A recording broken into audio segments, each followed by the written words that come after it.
Hello, everybody, and welcome back to the TripleJump podcast. It's a video game podcast. My name is Ben. My name is Peter. My name is Ashton. And my name is James.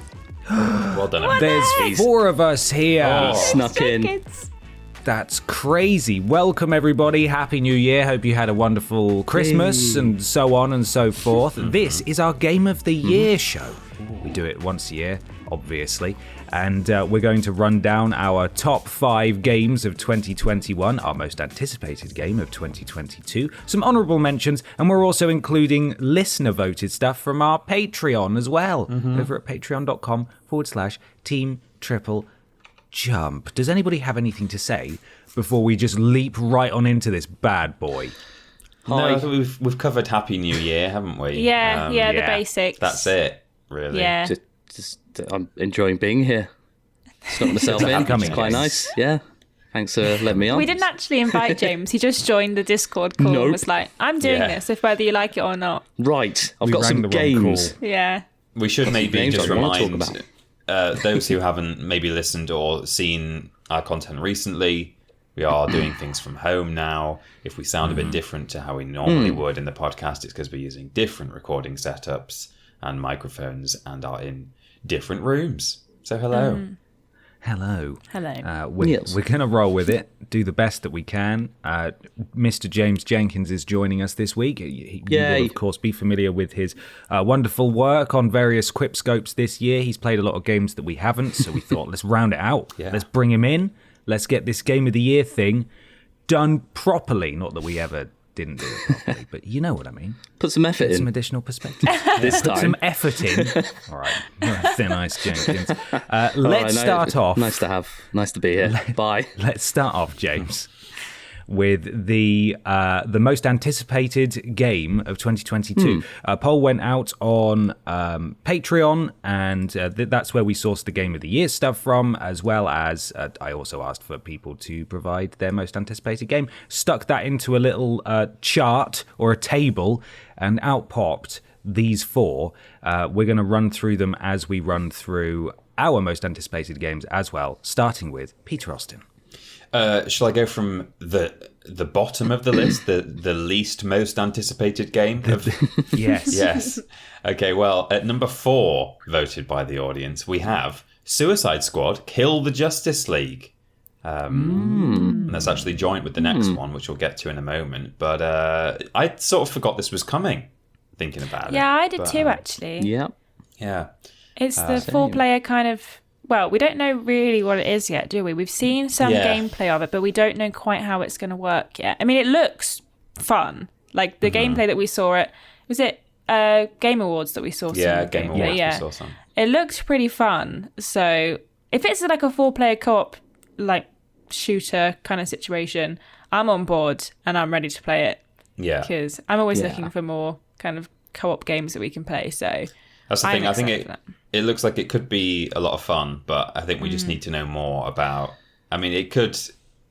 It at this point, it seems unlikely it's going to be a sort of rubbish live service thing. I think it will at least have some level of kind of narrative. Yeah. And I don't know, but I can see why people are game for it. If it's going to be what I think we all hope it's going to be, then it deserves to be one of the most anticipated games of the year. But there's still some question marks for me. So the big worry is that it turns into like Avengers, basically, and yeah, just has that whole live service element, like you said. But hopefully, I'm a big Rocksteady fan, and I'm looking forward to it on that basis. But also, I don't know, the gameplay demo didn't really do anything for me from the Game Awards. So I don't know how I feel about them making a co-op game. I don't know. I'm getting horrible flashbacks to Wolfenstein Youngblood and them just sort of stuffing this semi-open world that you run around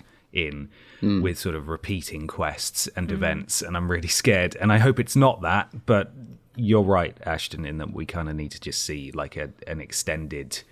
Here is a level kind of thing. Yeah. That's what I'd like.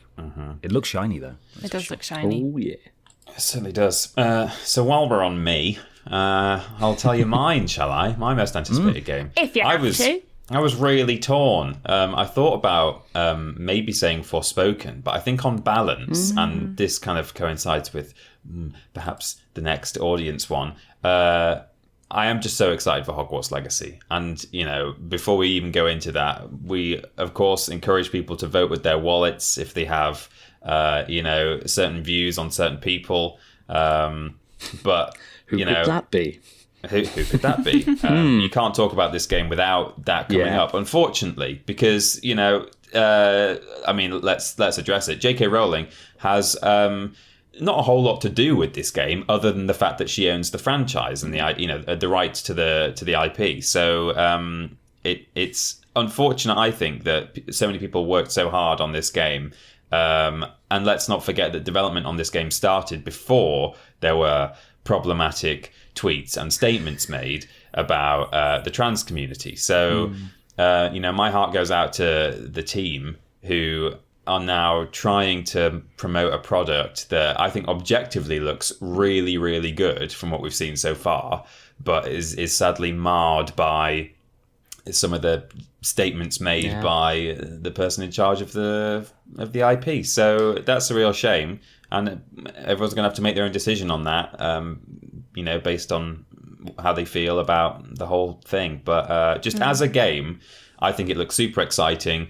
It's sort of the kind of video, the Harry Potter video game I think everyone has always wanted since the notion even entered their heads. Like playing the movie games was clearly a more linear experience because there was a specific story to follow and you were Harry. But to have just essentially a bully video game, the Rockstar game, nearly said Rocksteady, but set in a wizard school, I don't think you can go wrong, really. So I can't wait for this, and it should have been out 2021, I think, and it got delayed by COVID. So yeah, really looking forward to that.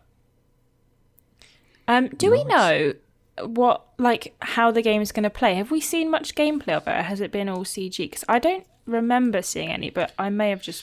There a boy running around in some robes. We've seen a fair bit. We've seen a fair bit of gameplay, but even if we've not seen that much, as opposed to like cutscene stuff, I think they have outright described it as a kind of a third-person RPG. You are a student in the school. I think you go to your lessons, and then you can explore, obviously, the castle, but also I think the forest, and you can go to Hogsmeade and stuff. I'm hoping you can go to Diagon Alley as well. That would be really cool. But so I think it is kind of what you would hope and expect from the way it's being pushed. So it's kind of what you would expect it to be.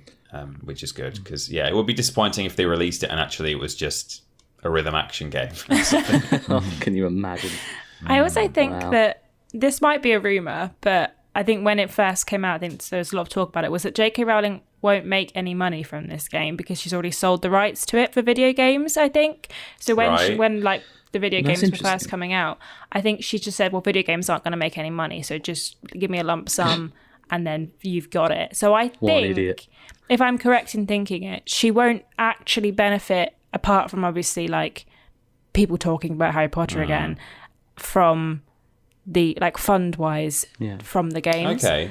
I might have to double check, but I think that was a lot of discourse about it when they first kind of talked about it. So that might be maybe true. That's one positive. I think when it first was announced, I saw articles debating whether there were literally people were writing articles saying, will J.K. Rowling make any money if I buy Hogwarts Legacy? And at the time, it was very early days, and there wasn't a clear-cut answer. But maybe that's the case. I've not seen that, but it's such a shame that the team that have been working on this for years are just having to put out fires that are not caused by them at all. It's It's a shame, but hopefully it does come out looking very good indeed. Absolutely. Ashton? I was going to say, shall I do the next one? So coming in joint with Suicide Squad, just in case you haven't realised from Peter's tips and tricks, is Hogwarts Legacy. We had 4 people be like, yeah, we really want to play that game, same as Suicide Squad. And we've talked a bit about it. But I understand why people are excited for it. I think I am. I'm not a big Harry Potter head, but I think it does sound pretty fun. So, but my most anticipated game of the year is God of War Ragnarok. I am so excited for this game. I loved the first one, also the first one in the reboot. And I thought, I just love both Kratos and Atreus. I'm excited to see where their story goes. All of the clips of it that we've seen look amazing. There's people in the world now that we can kind of walk around, like inhabited towns that we didn't get to do in the first one. I'm excited to see where the story goes. Atreus is a bit more grown up now, so I'm hoping he'll be more useful than he was in the first one. He was so useful. How dare you? Sorry, he was so... I mean, he could do things like summon like deer or a squirrel, depending on what you picked for him. Climb a wall. Summon that squirrel. He could climb a wall, yeah. And you could kind of just throw him up walls and stuff, which was nice.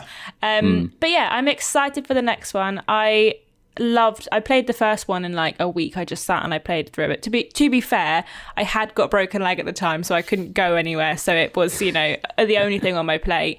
But I'm just really excited. And also the announcement of the PSVR game that they've recently started talking about. I'm equally excited for that. I love a good VR game. I haven't got PlayStation VR. I don't know if it'll make me invest in a PlayStation VR set when I've already got an Oculus. But that's Horizon. I'm making up lies. I was going to say, confused. I don't remember them announcing a God of War. I read one of the things and I was like, yes, sorry, I'm lying. Anyway, sorry. I thought you just meant also the PSVR game from Horizon that they announced. I mean, that is, also that, but I got confused. I forgot what I was talking about. Oh God, it's too early in the morning for this. It is pretty early. Yeah, I'm really excited to see the first like God of War reboot, but on PC, because just seeing like everybody with like the mods already sort of putting like big Atreus and little Kratos on his back. Oh. How long before Thomas is in there? Thomas the Tank. Oh, it's gonna be day one. Day of. Yeah. Gotta be. Anyway, now that I've made things up. James, what's the next most anticipated game from our wonderful patrons? Oh, well, this is quite interesting. So, in second place, would you believe it, Elden Ring. Oh, big surprise. The big FromSoft game, and coincidentally, is my most anticipated game too. Brilliant. Who'da thunk it? Yes, that's landed pretty nicely there. But yeah, it's Elden Ring. There were like a couple of other games, so like Starfield, potentially, I think it's flagged for like a 2022 release, but we don't know nearly enough about that, and it's probably going to be pushed back. Total War Warhammer 3 is something that I'm personally quite excited, and that's coming out pretty soon, but Elden Ring, like, it tops it. Just because, I mean, we've already like seen essentially a demo for it. Some of us have been like lucky enough to like play through the network test last year, and like, yeah, that was only sort of 4 months away from release, but it already seems. I mean, my hype was pretty high for it, and it already sort of beat expectations for that. Like, it's already surpassed all my expectations for that. It's just Dark Souls, more of Dark Souls. And it looks incredible. Feels incredible. It just, it's like a sort of old familiar game, but all new shiny things to explore. And it's very good. Yeah, with walking pots. Oh my God, the best part of the game. Pot boy. Love it. But yeah, Pot boy. I was, I'm glad that they did the network test for that. And also very grateful. I mean, shout out to our Riot Cat who gave her network access to me. So much appreciated. But yeah, my biggest concern before actually playing it was actually the open world. And I know that got a lot of people like really excited for it, just to see, Dark Souls in a sort of, or, any sort of like Soulsborne game in a proper sort of open world environment. But I was a bit worried, what about that, meticulous sort of like level design that they have, and the way sort of levels wrap around and you discover all these shortcuts. Like Dark Souls was brilliant for it, the first one. Bloodborne was fantastic for it. But you still have so much, like, judging on from the amount of stuff that we actually played in the network test, and quite a generous chunk of the first sort of part of the game. There's still so much like to explore and discover, and you've got like the little mini dungeons as well. It just looks just the perfect like next step for FromSoft. So while we're talking about it, is this does this happen to be your most anticipated game, Ben? Stop it, Peter. You know me too well. Well, I don't want us to sort of move on from it and then you to be like, oh, also that one we just talked about. Also that one. Yeah, no, this is my most anticipated game as well, which means both James and I are in for a very sad 2022 because our most anticipated game comes out next month, and then we got nothing. We're getting in early, and then just nothing but that game. Nothing but that. But that's my concern as well, is that this game, because it's Dark Souls but more XXL, which is great, it does mean that I'm probably going to be playing it for a long time, and there are so many games coming out at the beginning of this year that I think I have maybe 2 or 3 weeks clearance before the next big game comes out that I'm interested in, and that's going to be a real concern. But we've done some extensive coverage on the channel already if you want to see our thoughts and see it in action. But yes, the next adventure from FromSoftware is very much my most anticipated game of 2022. The listener/patron voted most anticipated game of 2022, by which I mean the most mentioned game in people's answers, is Horizon Forbidden West. Yes. Now, Ashton, I have a feeling that you're the most, you're the biggest fan of Horizon here, so I'll let you talk about it. I don't know if you guys know, but they're bringing out a VR game. What? Yeah, the God of War one? Yeah, the God of War. Suicide Squad, wasn't it? I'm so excited for Horizon Forbidden West. I was going to put it as my most anticipated, but I also wanted to talk about God of War, so I was like, a trick. I can talk about both. I love Aloy. I love the world of Horizon, and I already bought the jumper from Insert Coin for Horizon Forbidden West about 4 or 5 months ago, and the game's not even out yet. Wow. Everything we've seen about it looks just so beautiful and so... I mean, the combat in the first game was really well thought out anyway. There was obviously little tweaks that we would make, but I think that the new one just looks so smooth. I mean, I'm going to be horrible at it, and I probably will just run around and just try and shoot it as quickly as possible. But if you're a more tactical person, you might like try and tie down a beast or something, then maybe you might enjoy it even more than I might. I just think it looks amazing. I'm excited for a new kind of landscape. We've had snowy, we've had desert. I'm excited for tropical. And I'm excited to kind of see the downtrodden landscape of the old ones. Like we did a bit in the first one. Because I think if I'm correct, this one's set in Seattle? No, that's on the east, isn't it? San Francisco? San Francisco, yeah. And we get to see some landscapes, or landmarks even, on the landscape. So I'm excited. I can't wait. And that comes out next month too, maybe, hopefully. So I am going to be like a little hovel in my bedroom and never going to leave until I finish the game, because I'm very, very excited for it. Brilliant. So, yeah. Any of you excited too, or is it just me? Good. I'm excited. I'm sad that it's a cross-gen game in a very selfish way, because I would love to see what it could do if it was from the ground up for next gen. But I really loved the first one. I was particularly enamored by the story in the first one, and I have left it way too late to replay it in time for Forbidden West to come out. So I'll probably have to watch a YouTube recap, but I am really looking forward to it. It is just sort of at the back of my mind, though. I feel the same way about it that I think I feel about God of War, which is that the first games in both of those series were really, really good. But the second one, it feels like, and this is not a criticism necessarily, more of the same. Yeah. And so I feel like it's slightly harder for me to be as excited about it as I would perhaps an entry in a series that we've never had before, or like a brand new game. But it looks fantastic. It looks really, really good. Mm-hmm. Yeah. I still need to play the first one, and it's one of many that I need to get on top of. But it does look very exciting, even though I've not even played it. But yeah, I'm looking forward to catching up on that some point in 2025 at this rate. Yeah. I don't know. Get there eventually. Yeah. Get there eventually. Speaking of getting there eventually, it's time to talk about the games of the year for 2021. Now, if you're a patron over at patreon.com/Team TripleJump, you'll have seen a post go up before Christmas. People were then asked to submit their 3 favourite games of 2021.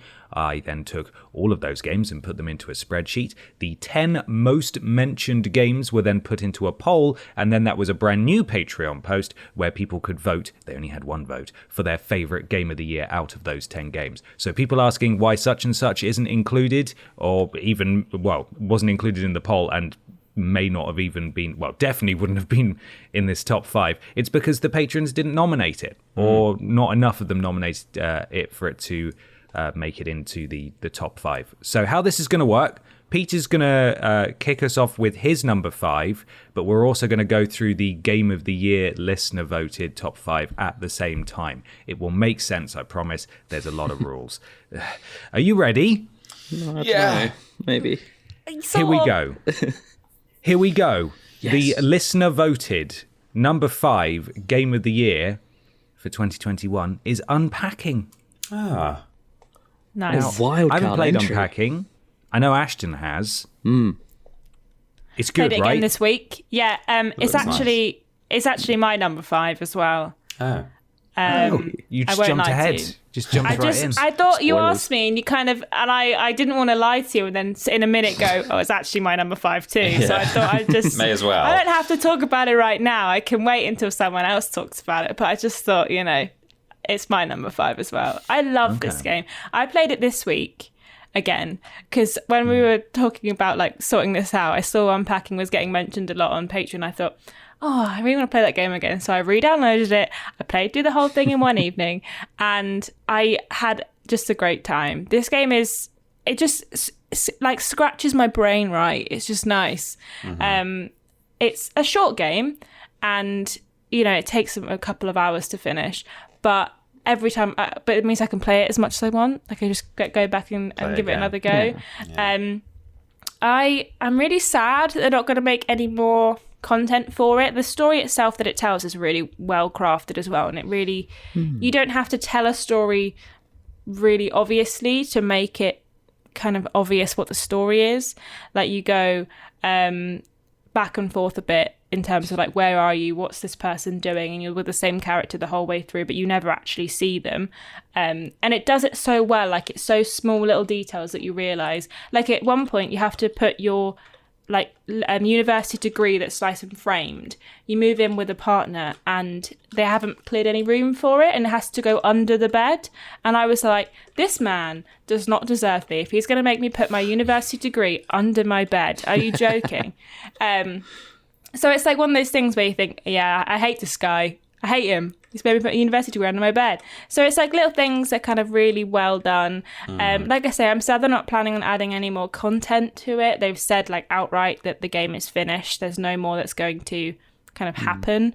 So it's totally fine. But I am sad about it. And I love Unpacking. I think if you're the kind of person who loves like a chill game, you really like Unpacking. So looks nice. Yeah. I keep meaning to give it a go, especially given it's so short. It would be so easy just to quickly jump in and give it a go. Yeah. We've got some little quotes here from the people who voted for it. John Bent says, chill AF, but tells a good story. Yeah, and Aaron May said, made my brain do the happy dance. That's how I feel too. That's great. What was your number 5, Peter? Seeing as I've jumped in. Number 5 was Unpacking. No, it wasn't Unpacking. My number 5 was Kana Bridge of Spirits. I was really just pleasantly surprised by this game. I think when it was first shown off, I thought it looks great, except I'm not sure about the what were they called? The rot. I thought they just looked like not over engineered, but just kind of designed by committee. Cute, let's sell some merch kind of creatures like porgs or whatever. Porgs. So I was like, don't know about that, and I'm concerned that they're going to have like a massive focus on the game. And when it came out, I mean, they do have a big focus because that's what kind of you're going around collecting, but it's not they don't kind of get in the way. And I continue to think that I don't like how they're designed. I think they're overly cute.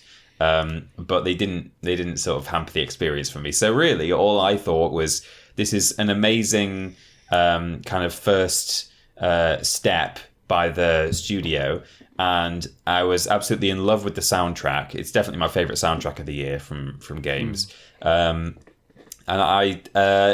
it surprised me in a couple of ways. Firstly, as I say, I think from that studio, it being their first game, I was blown away in that sense. I thought, well, that's really well done, considering they'd not released a game before. But also, looking at it when it was being promoted, I think I had in my head the sort of game it would be.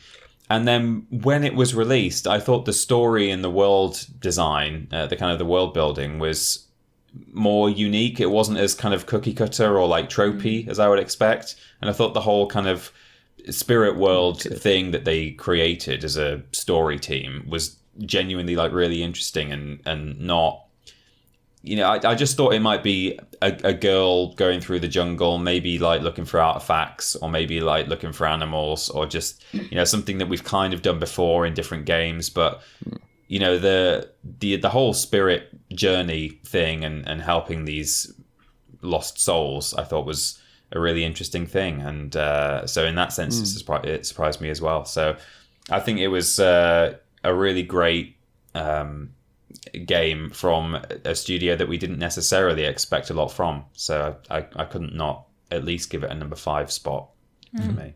Awesome. Yeah. More than fair. James Jenkins. James. Well, this would have been slightly different had I finished a game I am currently playing in time, but instead, number 5 was... I feel like this is a given, being like the Xbox correspondent kind of. Halo Infinite is my my number 5. Yeah. And it's a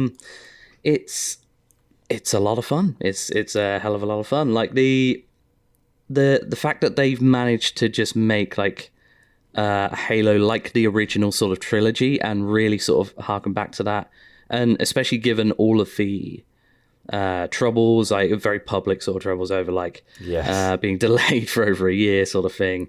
That was actually quite impressive. And yeah, it's one of those where admittedly I'm not the biggest sort of Halo fan for like the lore stuff and the overarching story, but the gameplay is just so like buttery smooth. It's just the same sort of the best sort of like version of Halo that you sort of remember it being, really. I was sort of like, I was raised on Halo 3.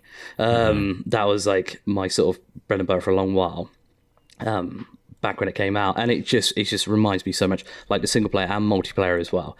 I mean, the big things for Infinite that it had going for it was like, I mean, it was like an open world thing, which honestly, I thought that was quite interesting at first, but the open world isn't really like anything too special apart from the fact that it's Halo doing it, if that makes sense. So it's just, you've got like some side distractions, and some are very sort of, ancillary, and some are quite interesting. Like I really liked they're essentially like bounties that you can do, and like sort of hunt down the world's most deadliest grunt. There are about like 3 or 4 of them, which is hilarious. And each time you do one of those, you get like a special Covenant weapon like variant of that. Craig is in there, right? Somewhere Craig is he's there. He's definitely there. He hasn't been mentioned because he's so like underground right now. They think he's dead, but no.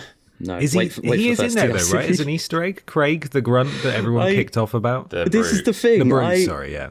Yeah, he's not in there like in an obvious way, but I really hope there's like an Easter egg or something. Oh, man, I thought I heard something that he was in there. I wouldn't be surprised.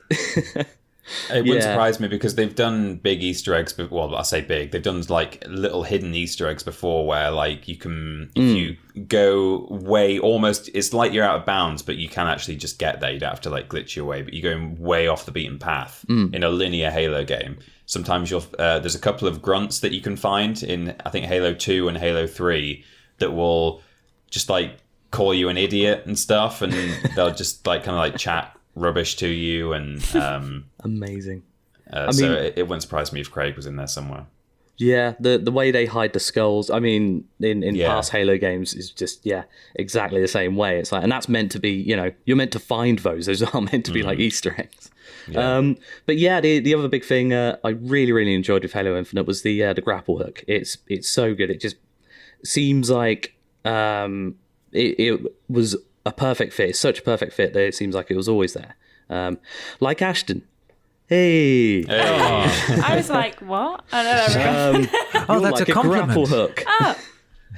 Yeah, it's the grapple hook is like, it's just adds so much to the movement, and you can like grab weapons from far away. You can grab like barrels and stuff. You can hijack vehicles, and it just fits in really nicely.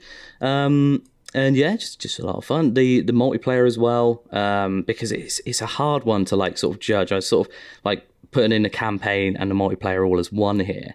Even though it's sort of like released in sort of dribs and drabs. But yeah, the multiplayer, while they've got like quite publicly sort of issues with the with progression and season passes, and season passes are very hit and miss in that sort of respect. But the actual game itself, like just jumping into a multiplayer game, just feels so much fun. And for the game to come back from that ropey start, it's almost like the Sonic movie of Halo games. Oh my god, it is. It had like a bad demo or trailer or whatever it was, gameplay trailer, and everyone was like, no, and I said, okay, we'll fix it. Fine, all right then. I mean, a lot of parallels are both about rings, I guess. We haven't seen Master Chief's face. It could be. No, that's true. I think he's got teeth. Master Chief. Yeah, Sonic's it's the OG prequel. Sonic. Of course he's got Yeah. my number 5. Yeah, my number 5 is also Halo Infinite. Nice. Over the break, I set myself homework, and I was going to take advantage of my Game Pass subscription and my Series S to play through as many of the Halo games as I could, having never played them before. And I played through the original trilogy, and then watched a few big story recaps before hopping into Infinite, because I was just thinking, I'm running out of time. I need to play this game. And then after finishing Infinite, I went back and played Reach and ODST. So I've played through all the hits, ones, so to speak. I haven't touched 4 and 5.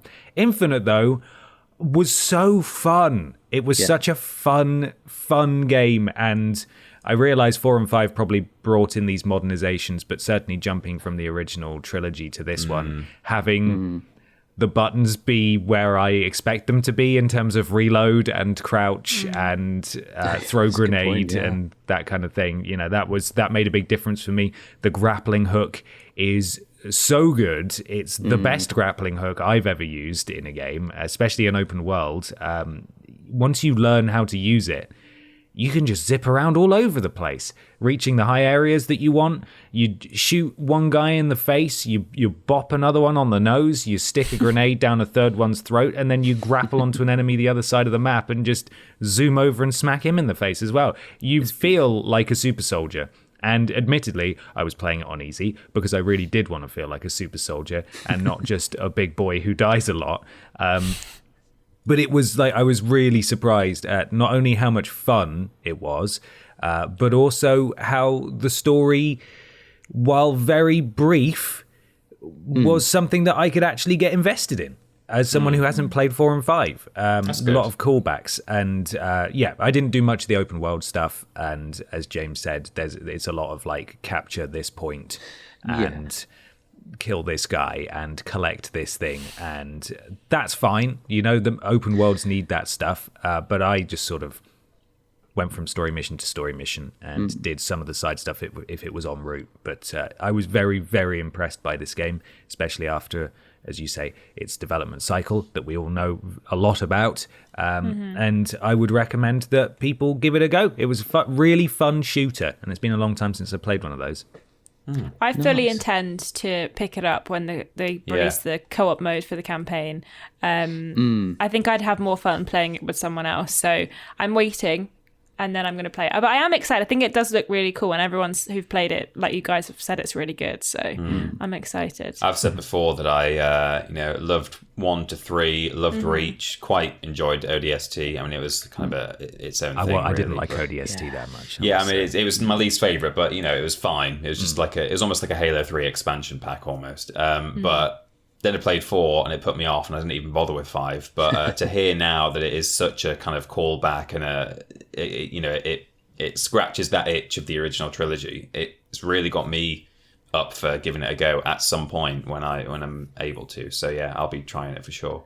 Land vehicles are still absolute bollocks, though. I don't know. I'm so used to that. How we are still in this place where a pebble will flip your car. I hate it so much. I hate that it's in Borderlands as well. I just want to turn my I camera. quite like it as well. I want to turn my camera and drive. I don't understand why I can't do that. I don't want to steer with the camera. I want to look around while I'm driving. You should be concentrating on the road, Ben. I hate it. Yeah. I want to look over there. You can actually. I will some say nostalgia factor there. There is an option where you can also make it so that you get assisted steering with the left stick, so that you can have a small amount of camera control while you drive, but it still does end up swaying which direction you go. So I did end up doing that, and that helped a lot. But God, I hate those cars. I hate them. It's time for number 4 now. Right? We've all because you did Unpacking, right, Ashton? So, yeah. Okay. So number 4 from the listeners is a big old tie. So I think we've just got one quote from each game here. 3 games tied. I'll say number 1 is Halo Infinite, which we've just talked about. But also Ratchet and Clank Rift Apart and It Takes Two. Where's my $1 million? Ryan Beeman said about Ratchet and Clank, childhood favourite, and this game did not disappoint. Extremely well executed with all the usual charm and exceptional use of the new controller and hardware, which I think is very correct in all forms of that sentence. Mm-hmm. Absolutely. I really liked Ratchet. Sorry, go on. No, sorry, I'm sorry. I really liked Ratchet and Clank Rift Apart, but I have to say, it did not make my top 5, but not because it was a bad game and not because I didn't enjoy it when I was playing it, but simply because it has literally left my brain as soon as I finished it, and I barely thought about it. Like it's good, and I enjoyed it when I was playing it, but it's really left kind of no impact on me whatsoever. And I was speaking to my boyfriend yesterday about it, and he is a big fan of Ratchet and Clank, played all the original PS3 games, has played every single game, and he was like, yeah, to be fair, I haven't really thought about it either. Right. And I think the issue is that it follows on from the 3 PS3 games that were released. But now, unless you have a PS3, you can't really play those games very well. So I think that's the issue, is that we had a lot of games. The 2016 kind of remaster, if you will, isn't really anything to do with the new one. If you had the original PS3 ones, I think re-releasing those and then releasing Rift Apart would have benefited a bit more. But it is a good game and very, very pretty, so... Yeah, I mean, likewise, I played Rift Apart as well and had an absolute blast, like, while playing it, and it was amazing, but it just, like you say, it just sort of left my brain afterwards. And yeah, it's a fair point about, like, I also had played the 2016 remake, just to sort of get up to speed, and turns out there's a whole bunch of stuff from apparently like the PS3 games that I had no chance. I was lost from the start in that respect. But yeah, I mean, Rift Apart it almost seems criminal to like sort of leave it out. I've also left it out. Sorry, Ratchet and Clank fans. but yeah, it was like definitely worth like an honorable mention. And I'm glad it's got mentioned here as well. But yeah, I feel the same. It's not made my list. I think we've spoken about it on the podcast previously, actually, that as much as I loved it, I did finish it and then haven't thought about it since. And it was a fantastic game, really good. I didn't really play the PS3 ones at all, but I still thoroughly enjoyed it, and I ended up getting the platinum in it, and I would recommend everyone. I would say it's a must-have PS5 game just because it's beautiful and makes full use of the features. But yeah, just didn't leave an impact the same way that the other games in my top 5 have, and we will run through our honorable mentions before we hit our number ones. But yeah, I'm glad to see it getting some love from the patrons for sure. Yeah, that's nice to see. I've always struggled a little bit with Ratchet and Clank because it seems like the kind of game that I should enjoy as a kind of a mascot platformer kind of fan. But it's quite gun heavy. There's a lot of shooting and combat in those games, and that's not necessarily what I play that kind of genre for. So I've never been an enormous fan. I appreciate what it did tech-wise, technically speaking. But it's never really been a series for me. So yeah, it's good to see that it's getting some love. But I guess all four of us weren't blown away by it. Just wasn't top 5 material, you know. Yeah, that's right. Got another quote for on Halo Infinite. This quote's from Callum Story. He says, "A return to form for the series. Whilst not perfect, its flaws are more than made up for by its lovable new characters and possibly the most fun combat to date." Yep, I agree with that. Rewind 15 minutes if you want to hear more about it. Yeah, we've already talked about Halo. Yeah. And a quote from Michael Milan about It Takes Two. "Played through it with my partner, and honestly, I think it made our relationship stronger. Beautiful mix of gameplay. It's sort of an everything game. We loved it. Apart from the elephant murder." Apart from the murder. I think It Takes Two was a phenomenally creative game. And long may Crazy Joseph continue to make his weird co-op games, quite frankly. Yeah, it wouldn't surprise me if we talk about this more in depth later. It's probably going to be at least one person's entry in their top 5, so we could maybe save the discussion for that. But should we do number 4s now? Yeah, I think it's time for your number 4, Peter. Yeah, okay. Well, mine is which one was it? Oh, Little Nightmares 2. Hey, which is a game I forgot came out this year because I think it must have been quite early on. Been a long year, hasn't it? Yeah, it's been a long time. Well, I think Ratchet and Clank was quite early in the year as well, wasn't it? Yeah, very like February maybe. Yeah, it must have been first quarter, definitely. Early, yeah.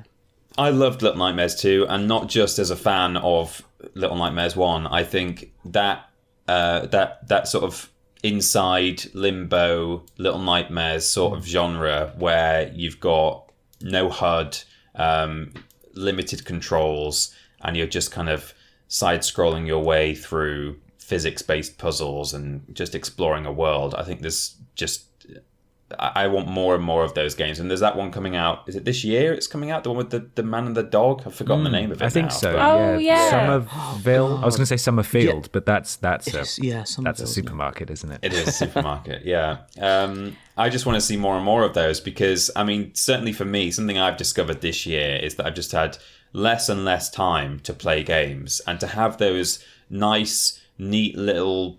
experiences that I can get through in a few hours and yet still be really taken in by an interesting story and an interesting world, and have emotions generated in me, whether it's sort of grief and fear. Actually, there's some of the monsters in that game were pretty harrowing.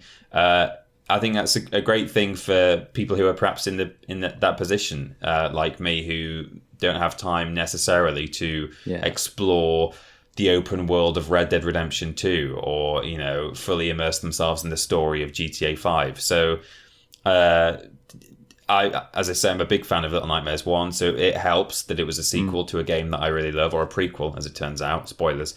You can't say that after. Yeah, I know. It's been out for a year. It's fine. And maybe it was already announced that it was a prequel before the game came out, but I didn't know, and I learned that as we played. But that aside, as I say, even if it hadn't been a sequel to Little Nightmares 1, I think I would have always loved that game for what it is.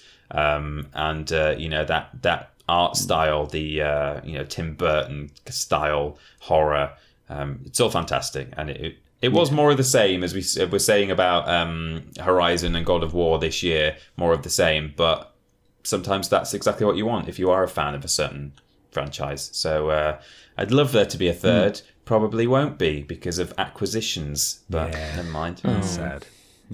I had a moment of panic where I looked it up to see when it was released, and when I went on Google, it has the little like sidebar about like the information, said it was released on the 9th of December 2020. False. And I was like, oh no. And then I clicked on the Wikipedia page. It's released on the 11th of February 2021, and I had like a moment I was like, oh my god, I thought this game was released in 2021. It doesn't fit.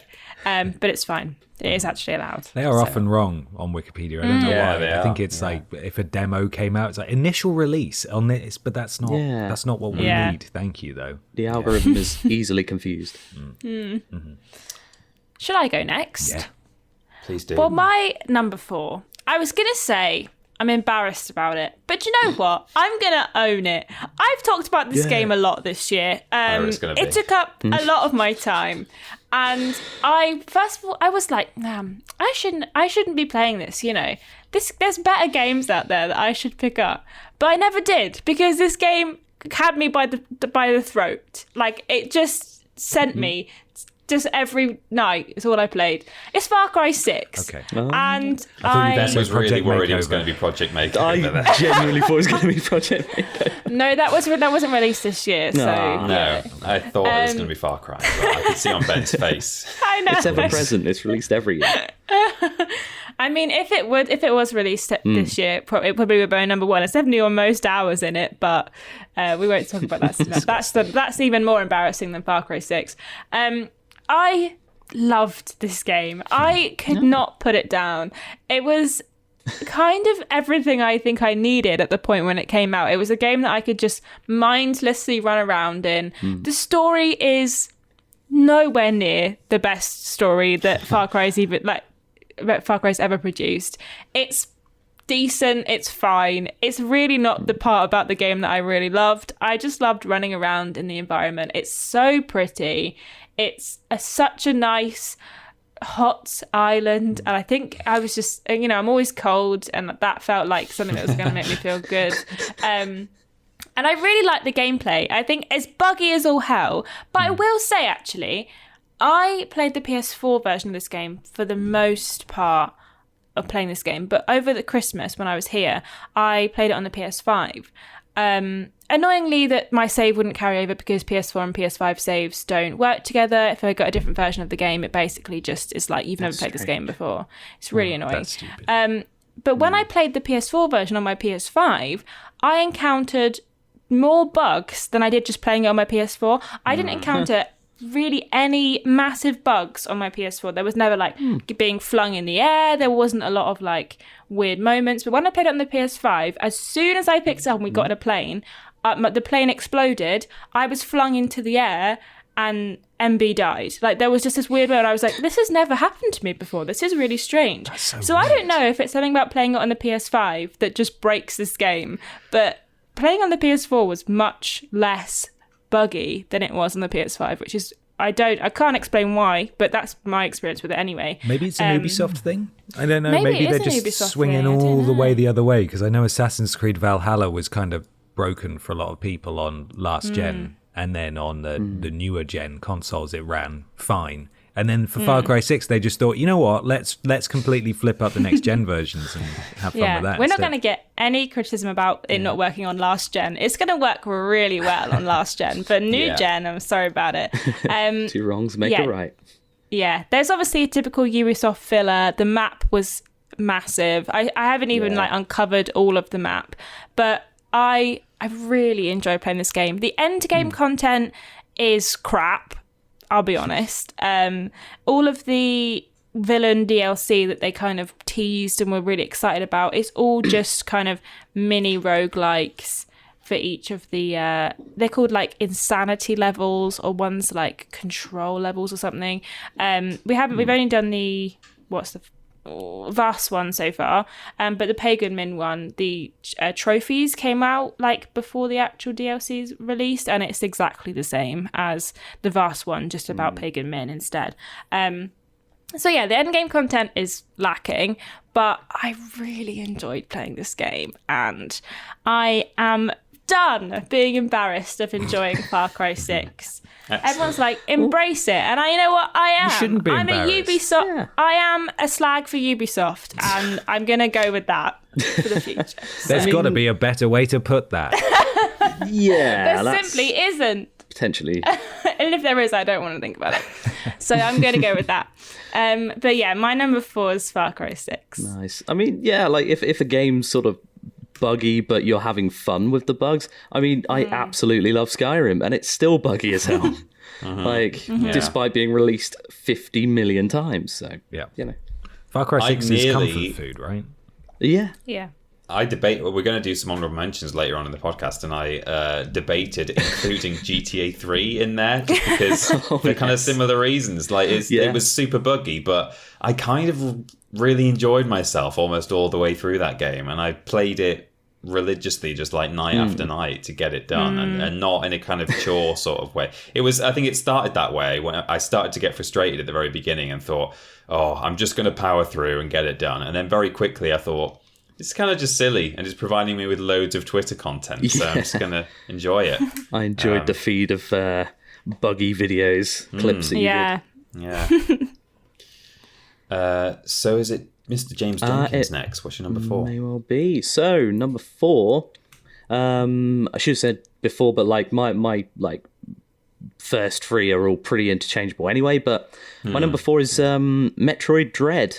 Which, I mean, came out of nowhere from not even being sort of confirmed from the start of the year, I believe. I think it was sort of a Nintendo Direct, like, shortly around E3, or it might have even been later. Anyway, Metroid Dread came out of nowhere, and I wasn't sort of too far into the Metroidvania sort of buzz until I played, spoiler alert for an honorable mention, but Hollow Knight. On Philip's recommendation, and I think that sort of lined up neatly into sort of getting me prepared and into that mindset of, getting back into like a proper sort of Metroid style game. And then bam, there's a actually new like entry into the 2D sort of main series, and out of nowhere, and yeah, it was fantastic. Like it's got all of like the classic sort of formula that you do expect. It's refined some combat, and from sort of like recent games that have been like remakes of older ones or sort of spin-offs. So you've got like a melee counter, for example, to make things a little bit easier when you're sort of running. You can just like hit something and then just blast them away, instead of just like being frustrated, like, why can't I hit these things? I know I've got a big gun on my arm, but why can't I use it to clobber them, But yeah, that, and like the big thing for me was like the incredible level design, because if they got that wrong, I mean, that is kind of like the whole bread and butter of like a Metroidvania. It's having that sort of level design that slowly sort of opens up to you, and then you get a new secret, and then you check back to older places that you couldn't find. Just keep exploring. And it was really well done in this game, but it was weird because I felt like it was sort of, it gave the impression that you were lost a lot of the time, but then after a while I started to figure out, hang on, it's kind of linear in a sense, because it does a lot of like blocking off previous pathways, like, point of no return sort of thing. You get through that point and you think, okay, well, there's only like maybe 2 places I can go now. But in a way, like, I don't know, I've gone back and forth whether that's a good thing or a bad thing, and that, you might like it being a bit more open, like, say, Hollow Knight. But in a way, it's just genius level design, because you're being sort of funneled, but still given enough freedom and said, like, yeah, you have discovered this yourself. It, the game's making you think you're a genius in that sense. But yeah, just incredible. Like a couple of great throwbacks to like classic Metroid games as well, which I won't spoil. And yeah, the only real complaint I have there, I mean, well, actually, first of all, like, not a complaint, but it is quite a short game. It's kind of that sort of thing, though. It's kind of like intended to be replayed, and people already like trying to sequence break stuff and like, complete the game in less than, I think it's like 4 hours for like the best ending. Right. And yeah, that's nice. Again, like Peter, you were saying earlier, like it's nice to have a game that's quite short and compact, and you can just sort of breeze through. Took me about like 12 hours or so. The only thing that I really didn't enjoy that much was the whole sort of selling point of it. You know, the dread aspect. The Severity's robots called Emmys, like EMMI, and there are areas of each like main map that are patrolled by these Emmys, and that's meant to be like the sort of stealth sections, and until you can figure out and find a way to sort of beat them in each one, you've got to like be quite sneaky or just run like hell. And I just thought that killed the pace a little bit sometimes. You just got a bit more frustrating towards the end, but I mean overall it was just really like just immaculate sort of Metroid game. Excellent. Yeah. Very good. A lot of people ended up, liking that game as well. I think it did actually make it into our poll, but didn't quite crack the top 5. So a lot of love for Metroid Dread. Yeah. Yeah. BP, what's your number 4? My number 4 is Deathloop. And this is a game that I played quite recently. And I sort of ignored because I'm not a big fan of roguelikes, but this is a roguelike in sort of the loosest possible sense, in that it loops, but once you get past sort of the opening couple of hours, you can save your weapons and various other important things like that. And once you start being able to do that, and up until that point, I wasn't really liking the game much, you sort of feel like a god, basically. And you are so powerful that you can just run through levels, and you get, obviously, your Dishonored-style powers from killing these 8 people that you need to kill. That's the goal, to sort of break the loop, is that these people are stuck on this time-looping island, and if you can take them all out in one day, then you can escape. And it's a really interesting and intriguing concept. And, the voice acting is brilliant as well. I think everyone is so good in that game. The guy who plays, is it Colt? You play as Colt, don't you? I think it's his first video game acting role, or maybe his first acting role. It's one of the two, and he's incredible. So good. He is so good. And I was really sucked in. Like, it's such a cool alternative sort of 70s kind of vibe to how everything's designed. And I ended up really, really enjoying it. The ending was a phenomenal letdown for me, because I know I'm not alone in this, and I won't go into specifics, but I felt like it did not pay off on the promise of the premise at all. Because there's so many notes and audio logs and messages and things that you can read and discover that fill out and flesh out this world. And it's so fascinating, and how maybe it ties into the Dishonored world, maybe it doesn't. And the ending is just sort of like, there you go, thanks for playing, cheers. And it was such a shame. But the strength of the experience as a whole was so pristine.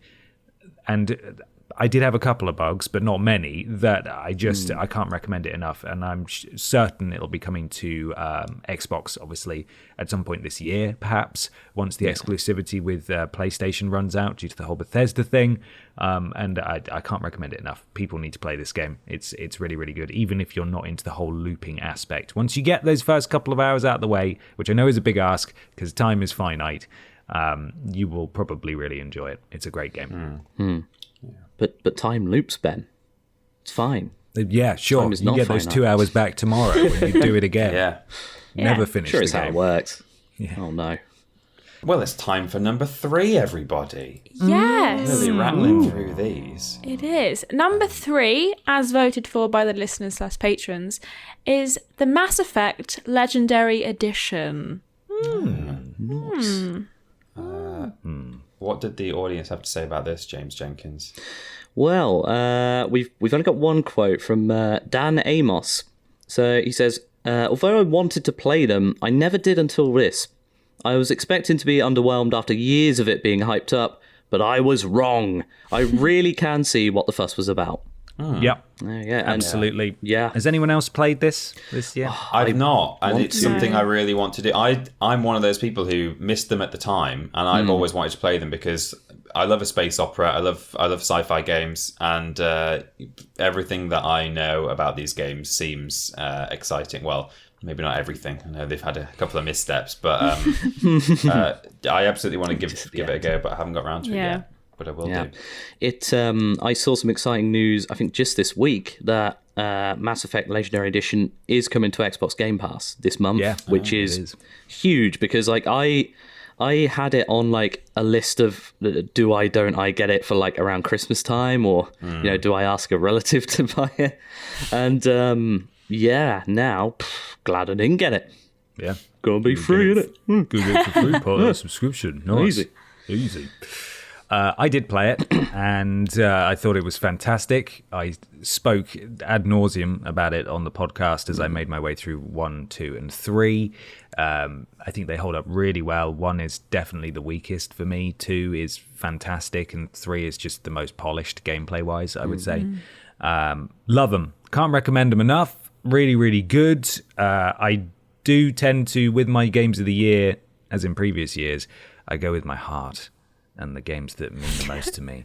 And so I decided, arbitrarily, although Mass Effect Legendary Edition is definitely one of the best games I've played this year, it's actually not on my list. So I want to give it all the props here. It's very, very good. And if you have Game Pass, you should play it. You should play it. Get on it. Yeah, absolutely. Peter. I'll do my number 4 then. My number 4. Number 3. Number 3. I mean, number 3 is what I meant to say, yeah. We'll go around again. It Takes Two. Nice. So I remember at the time when we were coming to the end of this, when we played it through on stream, it might have even been after the camera was when we finished the stream itself. I think I said when we'd finished it, I was like, that was really good. I think that might be top 5 games of the year material. And I think you guys were surprised. You were like, what? All you've done is like yell at Joseph all the way through. It's not the best, what's the term I'm looking for? Environment to experience that game. Yeah, stream, or to maybe give like a completely genuine response. Obviously, I'm not saying that we sort of lie or that we're false on stream or on camera or anything, but I think, in that situation, you all play up to each other, and if things are winding you up, you get more wound up and things like that. But really, if I talk about how I genuinely felt about it, I thought it was very I don't know about innovative, but it was nice to have that. It was creative, I suppose, and it had the variety in it, and credit where it's due. Joseph said we wouldn't get bored, and maybe I got bored within 1 or 2 specific segments, like now you have this ability. Yeah, exactly.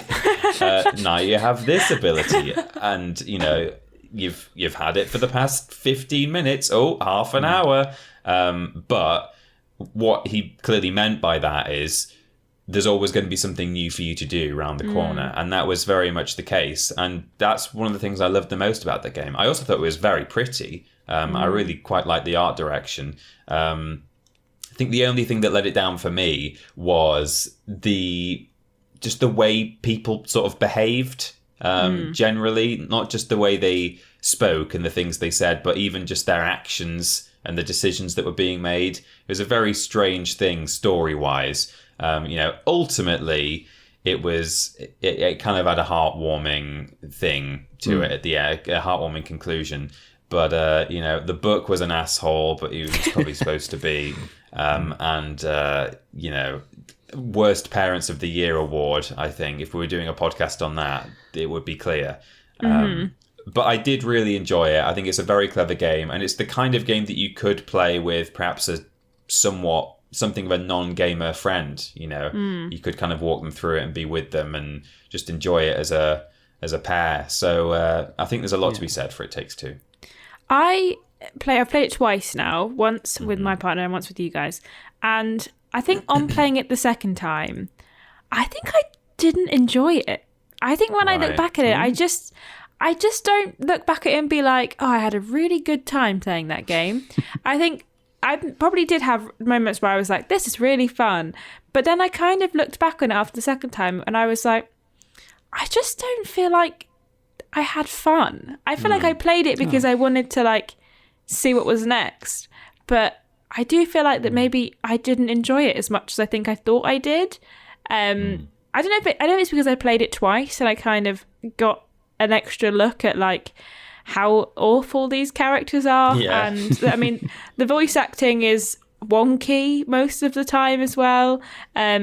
But I don't know, in playing it the first time, I was really excited that the new things were happening. And like you say, there's always something new to do. Yeah. And there's things to find and mini games to play and stuff. But I do think looking back on the second time I played it, I didn't enjoy it very much, I don't think.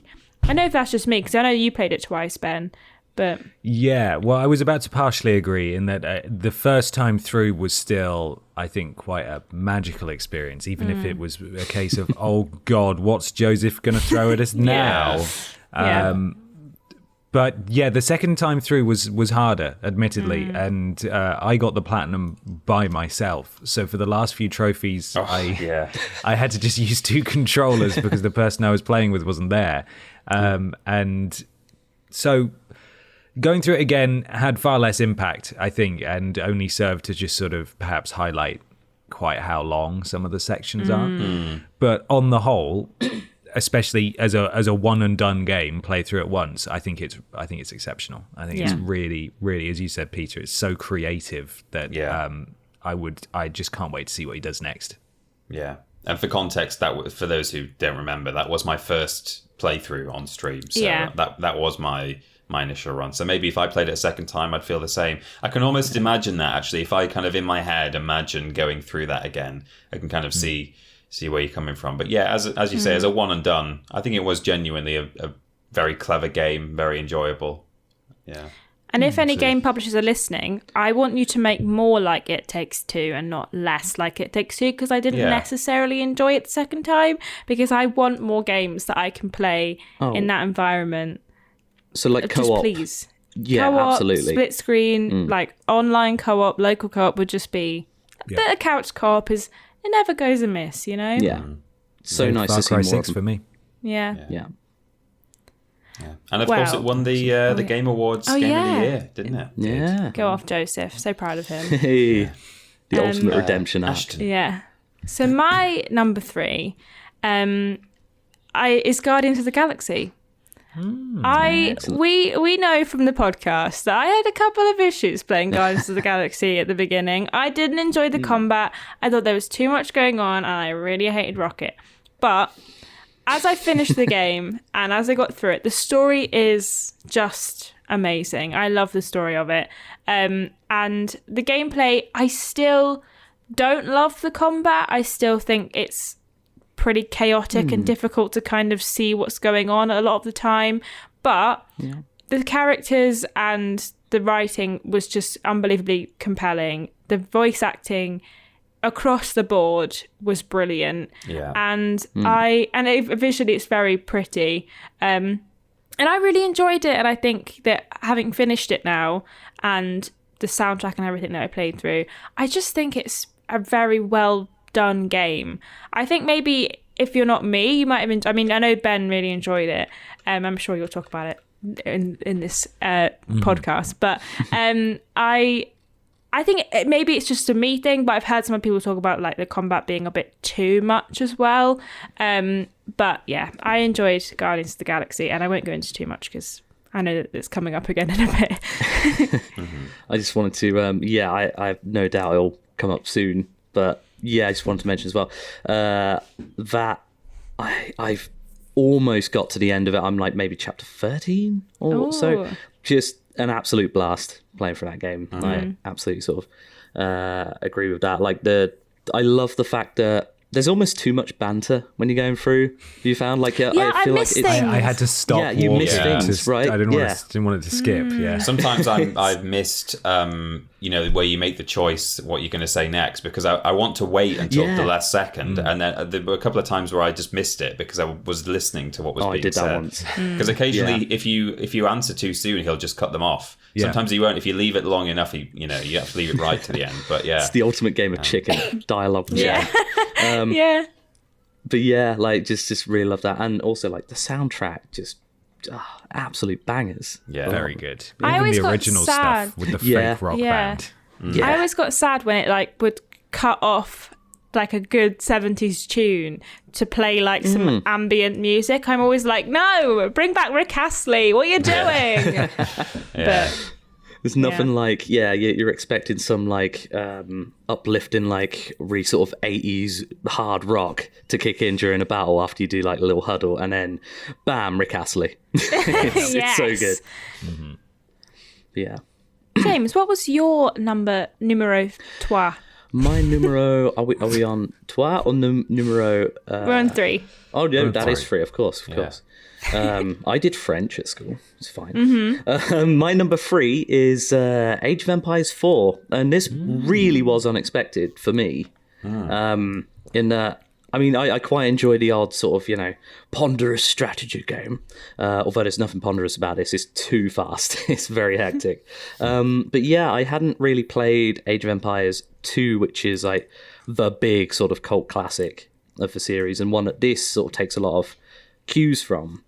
I hadn't played that like at the time it came out. Played a little bit of it in the past, but man, Age of Empires 4, just a really great like throwback to like the old RTS, like real-time strategy sort of game, and you don't see a lot of it these days, and it's just a lot of fun. Like, it seemed super satisfying to get your head around it. Quite a little bit of a learning curve, especially if you end up going.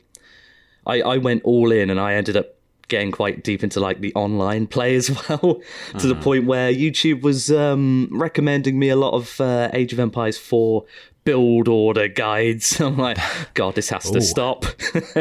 This is too much.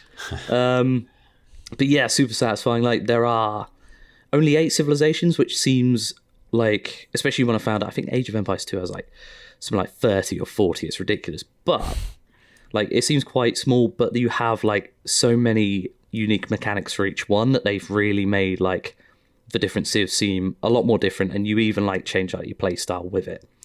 So yeah, just really cool. I mean, a lot of fun to like jump back into that style of game that you haven't seen in a while. What else? I loved 2. And 2 was excellent. Yeah, you played a bit of Age of Empires too. Yeah, this definitely feels like it calls back to that game more than anything else, and just sort of updates it. So yeah, I think for fans of the series, I'm pretty sure a lot of people will have enjoyed it as well. Oh, that's what I was going to say as well. There is like several like single player campaigns that you can go through, just like throughout history, recount like big battles and sort of events. And what might be the most delightful thing? Videos? Oh my God, I love the little mini documentary videos. They're so good. They are so good. I never watched that. They're just I heard about it though. Little History Channel like snippets, like History Channel style snippets, or like a BBC documentary, and you just get rewarded with that. Nice. After most missions, like a new one. That's really fun. Really good. Excellent. Glad to hear it. B Pops. Yes. What's your number 3? My number 3, it was really tough to put together. I don't know if you guys had the same issue, but it was really tough to decide what did and didn't make sort of the lower 3 in my top 5 this year. But after some umming and ahhing, my number 3 is Persona 5 Strikers, which did come out this year, even though it feels like a lifetime ago. I think it came out in Japan 2 years ago. Yeah, Google would say it came out in like 2019. Yeah, or something like that. But it came out here in 2021. It's free on PlayStation Plus this month. So if you're remotely interested, go and play it. Yes. It's a Muso game. This has been a year of firsts for genres for me. Don't really like roguelikes. Played a few roguelikes. Actually ended up liking them. Never really played Muso games like your Dynasty Warriors and so on. Slap a Persona 5 skin on it, and it turns out I actually really bloody love it. But the thing that really worked for me was that the amount of effort that went into making it feel like a Persona 5 spin-off. All the HUD, the animations, the art style was all there. And, there was sort of a day cycle, although it didn't obviously work the same as it did in Persona 5 proper or a proper Persona game in that the time only passed based on story events. But there were areas that you could sort of run around and explore, and buy things, and go visit different palaces to attack different things. Are they called palaces in this one? I can't quite remember. They've all got different names in different games. But sort of the areas where you go beat stuff up. You can actually play as the different characters, different members of your party if you want. You just change who you're controlling. So that's a cool novelty.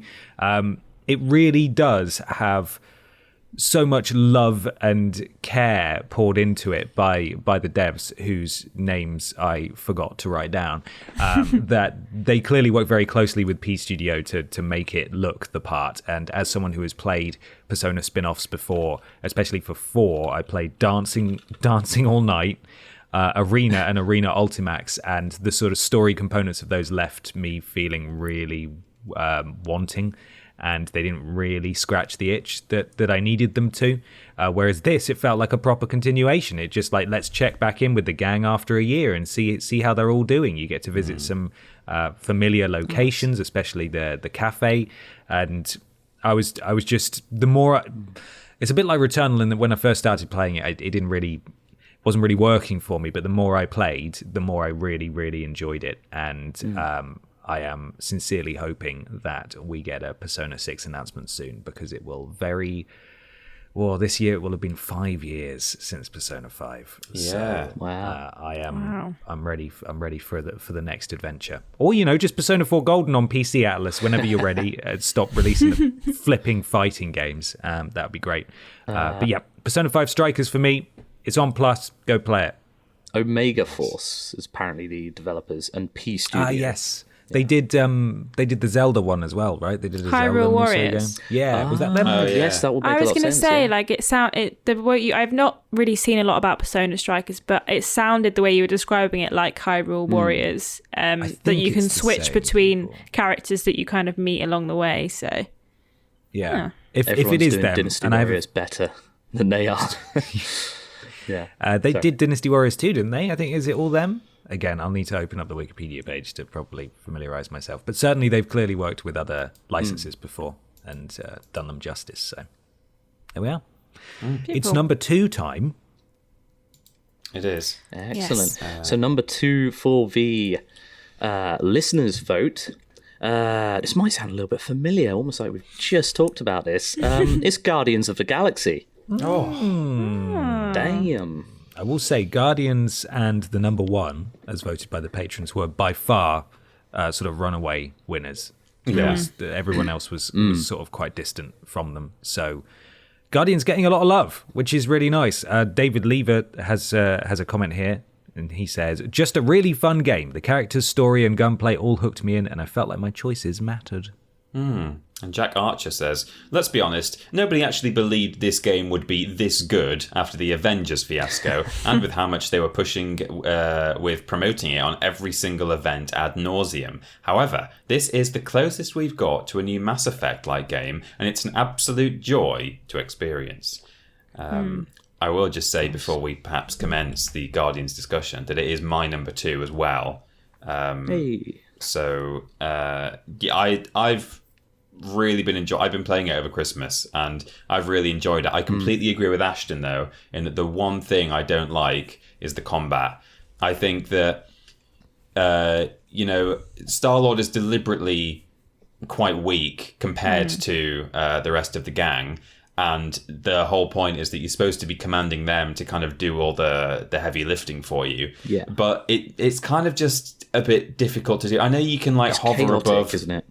Yeah, I know you can hover above the combat and look down, but sometimes I sort of forget to do that. And even if I am doing that, it's chaotic, and I don't really like the menu style where you have to press L1, then choose a character, then remember which of the symbols does what of their different abilities. And I just find that all I'm really doing is, as soon as someone's available to do something, I'll just mash just various abilities. I'm not being strategic about it at all. I don't have a plan, which is a shame. I feel like that's a bit of a waste of. It feels like there's not always the time to like actively work out what to do, like strategize, because by the time you've like maybe sorted out one thing, something else has happened. You're like, oh, well, I haven't even planned for this thing to go ahead. All of my people have already been used, but I get you.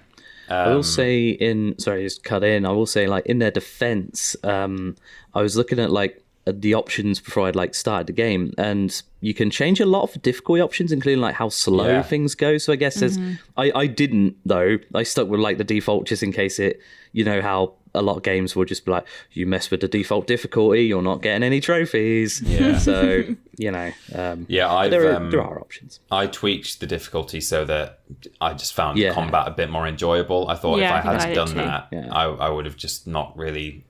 I wouldn't have enjoyed it basically. But what is carrying me through is the story, the visuals, the voice acting. The Mass Effect style kind of checking in with all your crew on the ship, and we're just wandering around seeing what's up. Really enjoying the dialogue options. I feel like number one, I like being able to see what it is you're actually going to say, so it gives you a little headline like agree with Rocket or, you know, side with Gamora, and you're like, okay, well. And some games, when they do that to you, you select that, and then you'll like really sass the other person or something. You're like, well, I don't want to do that. But if you actually hover over those options, it literally gives you the quote and says, this is what you're about to say. So I think that's a really good thing. And I love this is probably the game that more than any other game I've ever played has really made me feel like my dialogue choices matter and make a difference, and not just affect the story, but will affect my relationships with people, to the point that Rocket keeps bringing up that in the sort of second chapter, when you are, I don't want to be too spoilery for people who still haven't played it, but you're off to make a deal with someone. That was that we've seen that in the demo. I think that they put the gameplay up a lot of that first bit.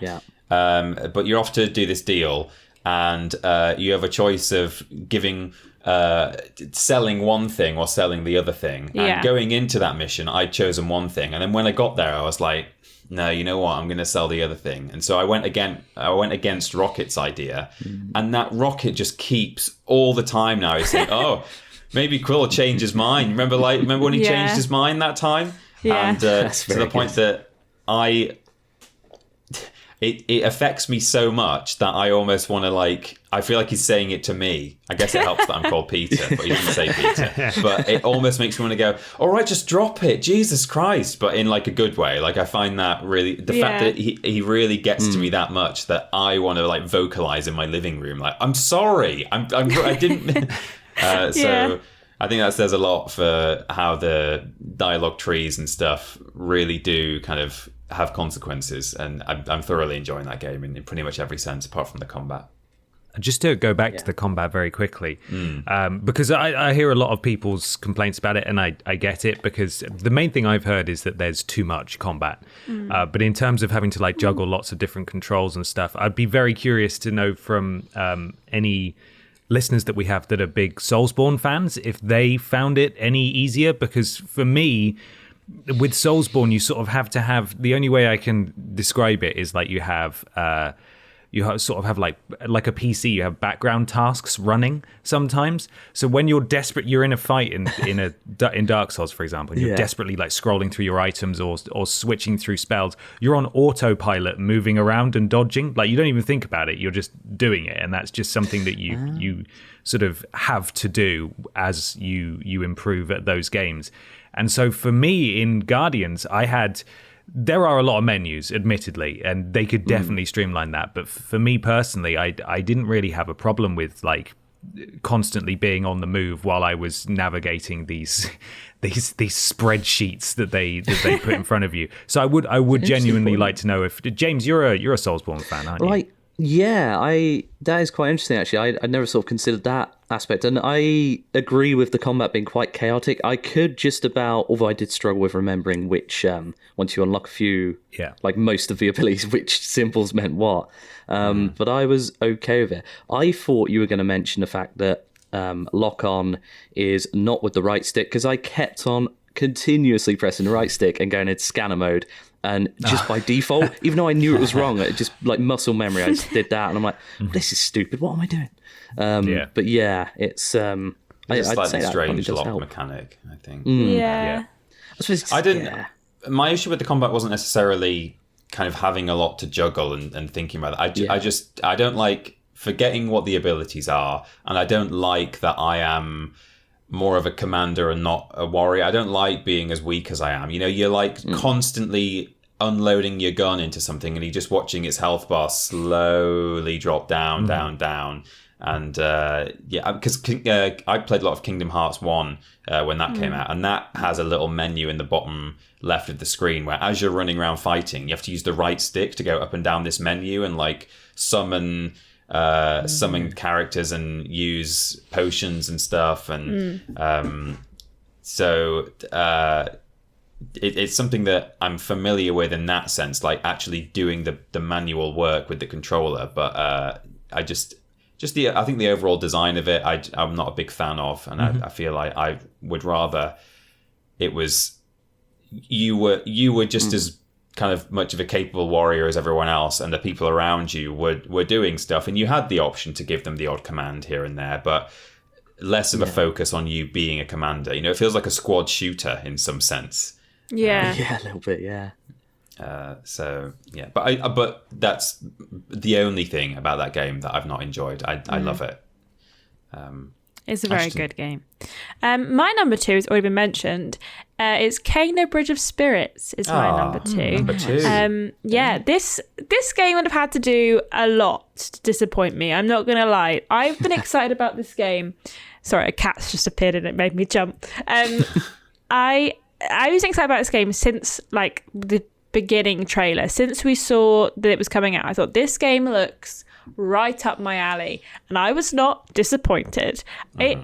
I think the Rots are the perfect amount of cute. In fact, I think that they should be cuter. And when I put a little hat on them, I think they look adorable, and it makes me almost cry most of the time when I put a little hat on them and they're just sat there like really happy with themselves. Look at my hat. Yeah, look, I'm a little mushroom boy. I'm like, yes, you are. I really enjoyed this game. I think it was so well done. It was so pretty. The only thing I didn't like was the parry mechanic.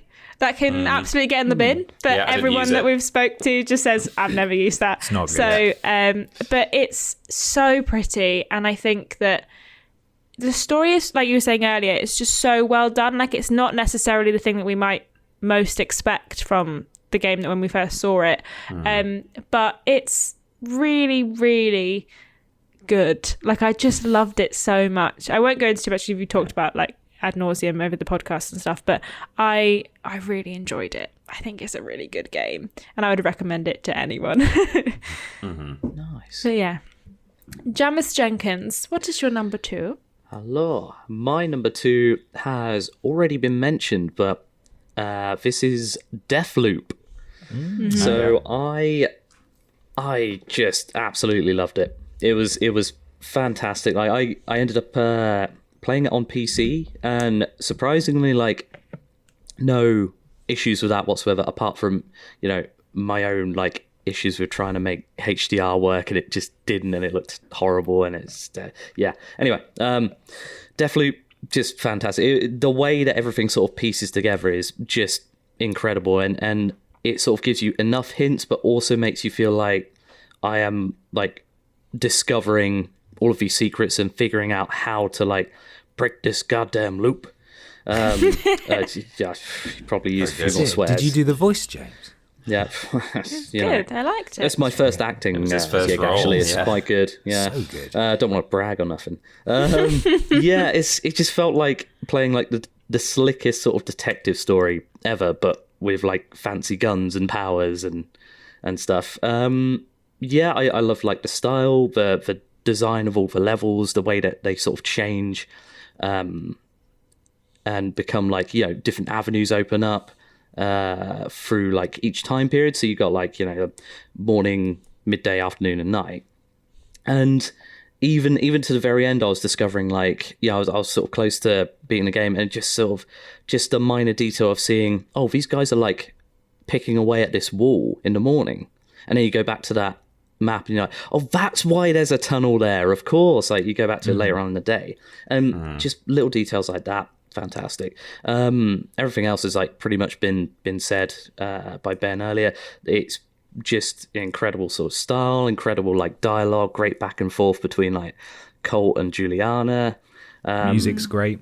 Oh, the music's fantastic. Yeah, love that whole sort of 70s vibe. And yeah, even I went quite hard on like trying to discover the different secrets and mysteries and like piece together a bit more lore around the game as well. And I agree that even with that, it doesn't really, like, the ending still feels a little bit like, come on guys, you could have given us a bit more. But that doesn't discount like 95% of the game just being fantastic.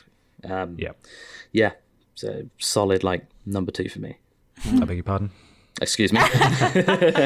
It's always good. It's good in a good way. Yeah. Salty position. Ooh, phrasing. My number 2 didn't get any love from any of our patrons, which is perhaps speaks to its divisiveness. But my number 2 is Returnal.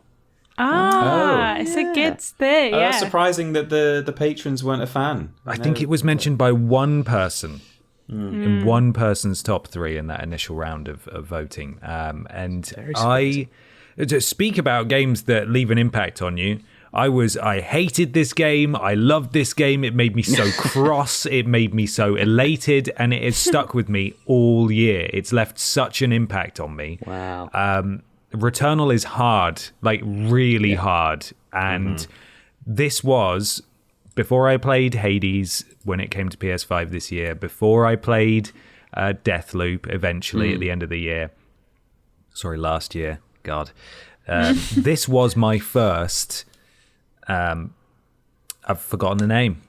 This was my first... Roguelike, thank you. And it was a flipping tough one. It was really, really hard. And I played it from launch, and it was a bit buggy too. So sometimes your runs would just be ruined by doors refusing to open, and then you were stuck in a room and you'd have to just end your loop and start again, which was endlessly frustrating.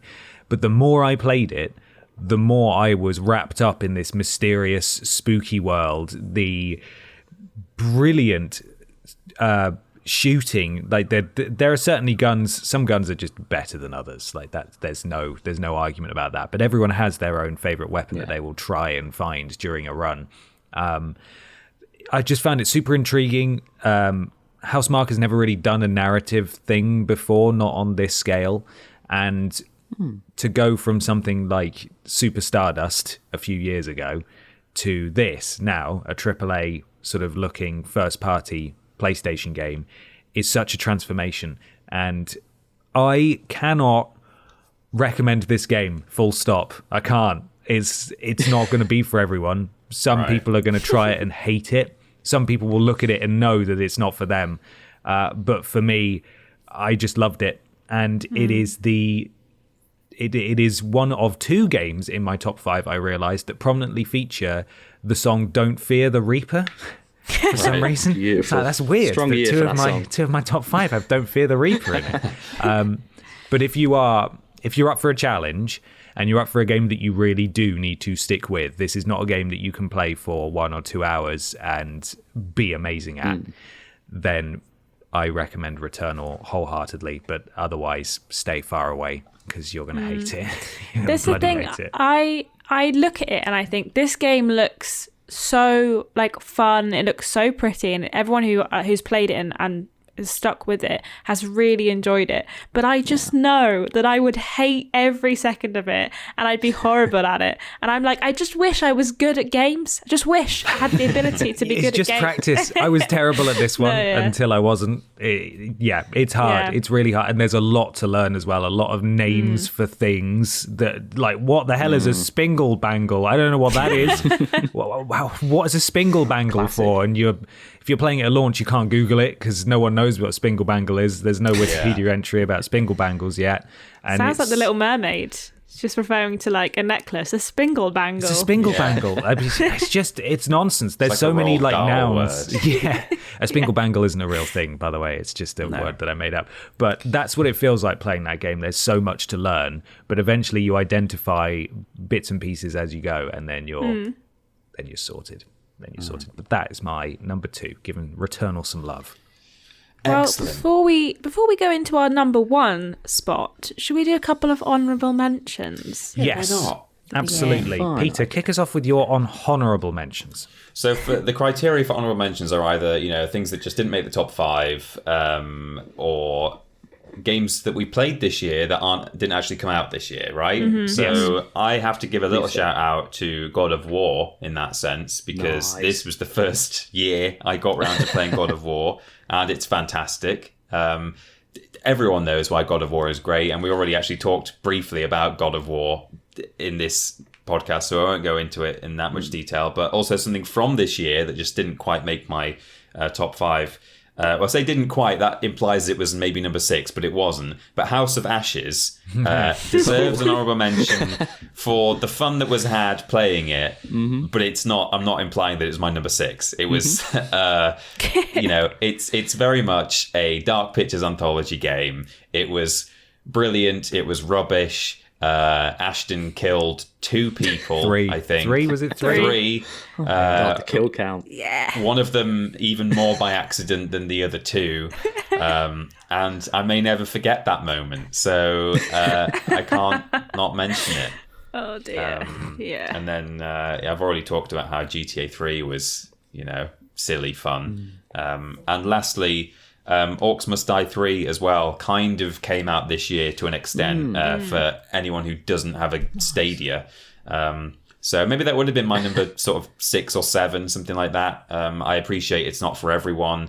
And again, I've talked ad nauseum about how much I like it and why I like it. But I've played hours and hours and hours of that game this year and really enjoyed every single one of those hours. So I had to give it a little mention. Excellent. Ashton. So I have a couple of honourable mentions, one of which I won't say yet because I think it's going to be a number 1 for someone else. Right. Slash, I know it is. And the other 2, one I didn't actually play because I didn't get round to it, but it's been sat on my shelf in the box since like January, or since it came out really. It's Little Nightmares 2. I know that if I'd have got round to play that game, I would have really enjoyed it and it may have even made my top 5, but I just did not get round to playing it this year, and that's sad.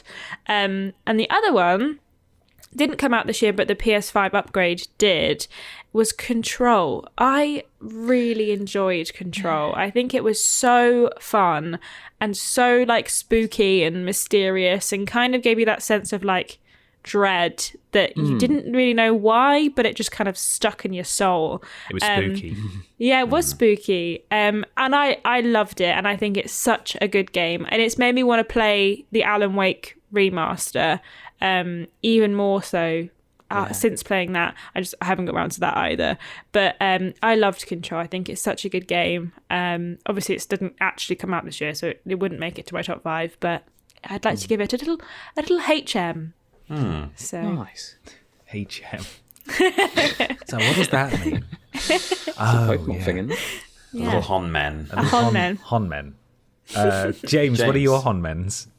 I have a few Honmens all lined up. So first of all, I mean, I've talked about this before. Yeah, one of like maybe only like 20 people that have played the game, but Lemnis Gate. I thought you I might. love Lemnis Gate. Good. It's such a great, it still is such a great concept for a game. Turn-based FPS. Each turn you take gets put into the same turn until it's just like an absolute cluster flip of things kicking off and your plans going to hell. And yeah, it's just very genius, but I won't sort of dwell on that too much because we've sort of chatted about it before. I know, Ashton, you enjoyed it as well, didn't you? The sort of brief time that we sort of played it. I didn't really play it that much. I feel like the amount of time I've talked about it is probably more than the amount of time I've actually played it, but which is unfortunate. But yeah, honourable mention for them. Hollow Knight as well, sort of briefly mentioned earlier. Amazing Metroidvania, brilliant sort of vibe, very like almost like a sort of, everyone uses a Dark Souls comparison, but a bit of the Dark Souls sort of forebodingness and quite vagueness about it. Yeah, a lot of fun. Haven't quite finished that, still need to go back and finish it, but Metro Exodus Enhanced Edition. So like Metro Exodus came out, was it 2020 or 2019? 2019 for Exodus. Yeah, it was quite early on in the year as well, I think. So the Enhanced Edition came out for, I think, PC and consoles. One of the first things I played when I got a new PC, and I wanted to, like test it out and look at all the pretty. And yeah, it's incredible, just fantastic atmosphere, really tense, and it really felt like quite immersive how they sort of did that. I know like the open world sort of changes weren't for everyone, but I got real sort of, if anyone played like the old Stalker games back in the day, real sort of old school like Stalker vibes from that. And it just felt like you actually were, unlike a lot of sort of, post-apocalyptic sort of scavenging games, you actually felt like every bullet did matter and you were scavenging every single second. And yeah, really, really dug that. Really a lot of fun. The big thing, the top on men for me would have to be, it's got to be Outer Wilds.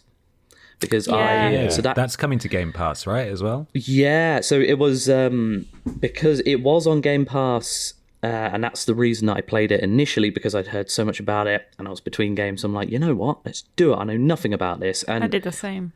Oh, I can't recommend it enough. Like, even if you know nothing about it, you might not normally just be like, oh, some idiot on the internet told me to go play it. No, do it. Just go and play it. Don't look up anything about it. But yeah, I think that came out in 2019, I've written down.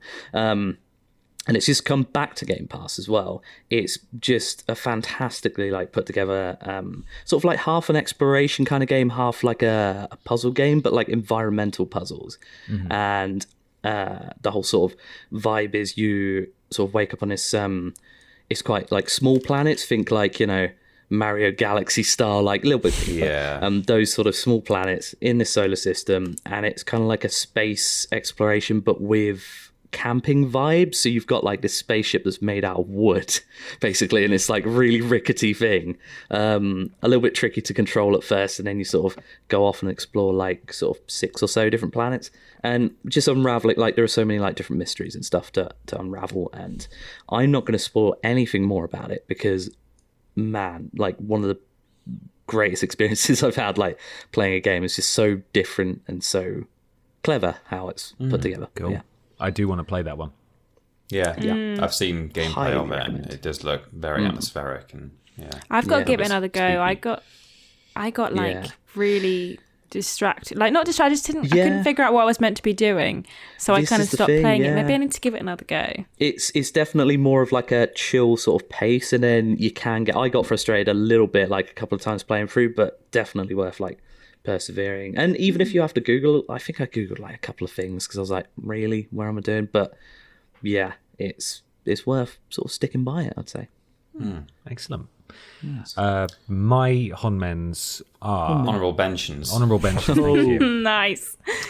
These ones are from not from this year. Persona 5 The Royal I played through, and I got the platinum in that, and in order to do it, I followed a guide to the letter, a walkthrough. I had an itinerary of every choice I had to make, and it was weirdly the most relaxing time I've had with a game in ages, because it was just all the stress is off. It's just put it on easy mode to get through the fights, and then just, because I played Persona 5 before, obviously, and then just do this at this time, do this at this time, and it's so nice. It's like having your entire life scheduled for you, and it was so lovely. And then I did the same for Persona 4 Golden. Just went right back into that game, followed a guide to get all the trophies I could. Finally got that absolute BS here 250 lines of Risei's battle dialogue thing, which is just, there's no tracker for that. So you just sort of have to arbitrarily tick off boxes of some guy's forum post, like, yeah, I think I've seen that specific situation and she might have said something. I don't know. So I finally got the platinum in that as well. That was a big achievement this year. Nier Automata, been sleeping on that for a long time. That game lived up to the hype and then some. Really, really impressed by that. Spider-Man Miles Morales as well is one that came out in 2020, and I didn't get to play it until the beginning of 2021. Obviously, it's great. It's a great game. Kentucky Route Zero, the final chapter, I think, did come out in 2021. And that game was weird, but it was such a unique indie game. And it was like, it's just... If you were to look up indie game in like a what am I? Peter, help me. Dictionary? No, encyclopedia. Because there are pictures in an encyclopedia, don't they? Sometimes, right? They do. Not in dictionaries all the time. I think the phrase is normally look it up in a dictionary. I think. Well, I'm changing it, Ashton. So get aboard the hype train, okay? Okay, you getting on? I'm on it. Good. Choo choo. Choo choo. Yeah, so you look up a picture, right? In the encyclopedia, written by someone who specifically dismisses indie games, and this would be in it because it is like a prototypical indie. Like it's so weird and not like mainstream games that honestly I found it off-putting quite a lot. But I'm really glad that I played it because it is so strange. Speaking of strange, Life is Strange: True Colors, great game. That's just nice more than anything else. It wasn't really that awful this time around. It was actually quite a lovely game. It Takes Two, obviously we've spoken about that. Kena Bridge of Spirits and Mass Effect Legendary Edition. And those are my Honmens. Lovely. Beautiful. Well, it's time for the number ones. Who is it? Ben, would you do the honours? The listener voted / patron voted Game of the Year is Resident Evil Village. Wonderful. A gentle clap. Gentle golf clap. There we are. Resident Evil Village. It's been strangely quiet on the Resi front from you guys, so hasn't it? I don't want to assume, but should we run through these comments from various patrons? Also, the first one, before you get to it, I should point out that we also included our staff's picks for Games of the Year as well, and put those into the mix. Yeah, so we've got a little comment here from Kat, our writer. If my voice will hold out, I picked up the first Resident Evil in the new. I picked up the first Resident Evil in the new year and fell in love, and have since been making my way through the back catalogue. Wow, what a year Kat's had! When Village dropped in May, I pretty much picked it up day one and didn't stop playing until I'd finished it. Is it as good as previous entries into the series? No, but it's still got a great story, the villains are fantastic, and the puzzles, especially House Beneviento, are brilliant. And then Tony Redgrave said, the perfect blend of Resident Evil 7's tense first-person horror and Resident Evil 4's camp sense of horror revelry, with a section that's the best single moment of horror I've played since PT. And I think we all know which one they're talking about. I beat this game 5 times back-to-back when it launched, and it was easily my favourite release from this year. Nice. We've got a quote from, Steven Skodes. He's got, he says, my most anticipated game of the year. Having played for it twice this year, I discovered more secrets and things the second time around. My only negative about it is that there's more focus on the action than any scares or puzzle solving, but still really enjoyed it and will gladly play it again. And finally, we hear from Mr. Black, who says, I think Resident Evil Village did a great job finding that balance, similar to how Resi 4 did between horror and action. I never had the feeling like I did in 7, where it felt like it switched over to full action at a later point. Could it be better? Of course! But I believe it has cemented itself as one of the top Resident Evil games of all time. Peter, what's your number one?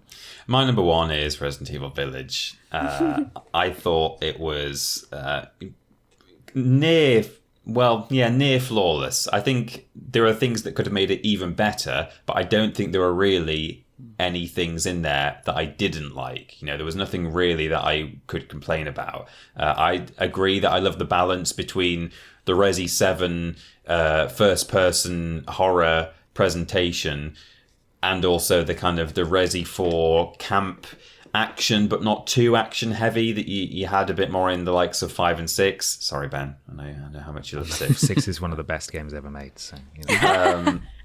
I would agree that House Beneviento was maybe the first thing in gaming that has scared me, like genuinely scared me in a very long time. I thought it was absolutely stunningly presented, like just graphically very beautiful. I've talked many times in the past about how much I love the new engine and like UI and HUD since Resi 7 / the Resi 2 remake, Resi 3 remake. I just love how clean it is. It makes me feel very satisfied just moving things around in my inventory and watching areas on the map go blue and just knowing, okay, that's done, that's ticked off. And I played it through pretty much non-stop when it first came out. I then played it through a second time. So like Stephen, I've played it twice this year. And even on my first run, I found every treasure and I enjoyed doing it. I think the only thing maybe that I would say is that it's still Resident Evil, and it's still like, oh, okay, that's weird, and that's a strange kind of link to something else, and that's an odd bit of crossover. And you know, they always do that in Resident Evil games. People turn up and things are referenced, and you hear mentions of other things. And I'm always like, I would have been happy if this had been almost kind of standalone, a bit like Resi 7 was. I know towards the end it started to kind of link back again, but that's kind of the issue. So maybe that is the one complaint I would have, is that, you know, there's no reason for them to... You kind of get the impression with Resi 7 and Resi Village that they intentionally, for the most part, had these things quite separate from the other games in the series. It's a bit more accessible to new players. But then they kind of don't quite fully commit to that. And then towards the end they go, oh yeah, by the way, Umbrella and Chris Redfield and also this person and that person. So that's a bit strange. But yeah, I don't think there was really any part of that game that I didn't enjoy. So it's got to be my game of the year. Excellent. Yeah, Resi was my on men that I knew was going to come up. Right. Yeah. But you might be thinking, Ashton, this game's definitely better than Far Cry 6. And you're probably right. But I didn't think Resi Village had all of the hits and all the classics that we'd kind of come to expect from Resi games. I think that it had some really good moments, but there was some times where I found the enemies more of an inconvenience than like they're evil and bad, and I'm scared of them. I think my issue with it is that it was an amazing game. It was beautiful, and the story was great, and I enjoyed playing it, and the gameplay was lovely. But I think my issue with it was that old big lady D was in it a lot less than I think I anticipated. She was not in it enough. And I think that we kind of peaked really early with that game, and then House Beneviento was again a really high point. That the second half of the game didn't really hit as much as the first half of the game. But saying that, I did enjoy it. I only played it through once. Maybe I need to go back and play it through again. But I do remember feeling like, this isn't my favourite. I preferred the earlier part of the game. But yeah, it was my on men.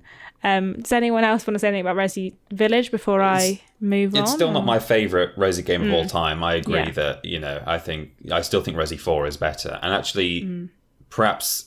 Yeah, I hadn't really thought of it at the time, but yeah, the lichens weren't particularly scary. They were just kind of there in your way. But in terms of the second half, I think perhaps story-wise and boss-wise, I agree it was the weaker half. But I do think that at that point, the kind of day-to-day busy work enemies got a bit more scary. When you were in the factory and there were those sort of weird cyborg monsters, I find those a lot more... they were pretty spooky, actually. Kind of a bit more spooky than the lichens. So I enjoyed it for that, certainly. But I agree the first half was certainly stronger. Yeah. Excellent. Cool. Ashton. So, my number one has already been mentioned twice already. And it's kind of a surprise for me, actually, because I didn't think this game was going to really hit for me. And I also only played it over Christmas, which I think was the same for everyone else who's mentioned it. My number one is Deathloop. I loved this game. I haven't found a game that's made me this excited in a while. I think this game played like in so well to all of my strengths in video games, which is just getting perpetually distracted and accidentally finding things that made me like helped me out in the game. The amount of times I just stumbled upon something, like I was like, what's that over there? Oh, a gold gun. Brilliant. Accidentally like got that in my second or third run through of the loop.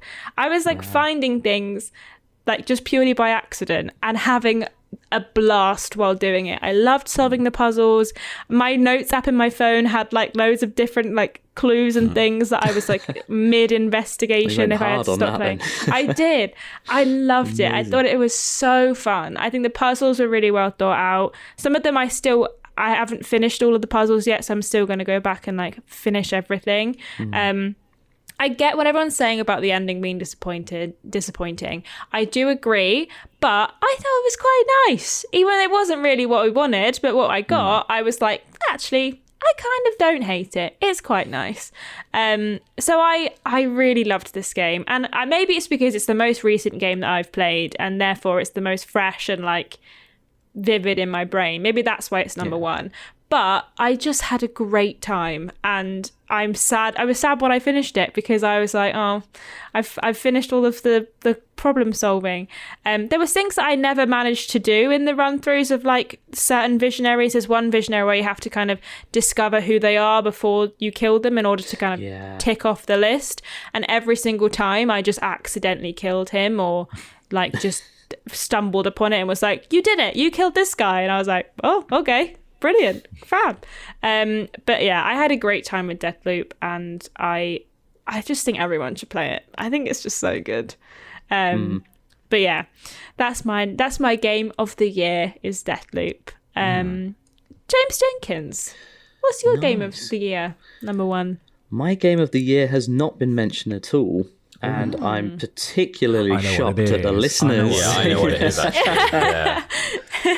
It is a sequel to a game that came out like almost 20 years ago. It's Psychonauts 2, which, I mean, I kind of get why it's been sort of overlooked in certain aspects, given that it didn't seem to get much publicity when it did come out. There wasn't much of like a marketing push at all, and I sort of knew from reviews at the time. I didn't play it like immediately when it came out. I went back and played the first Psychonauts, which is also really good, but quite an old game and has a few sort of, is aged in certain aspects of gameplay and what have you.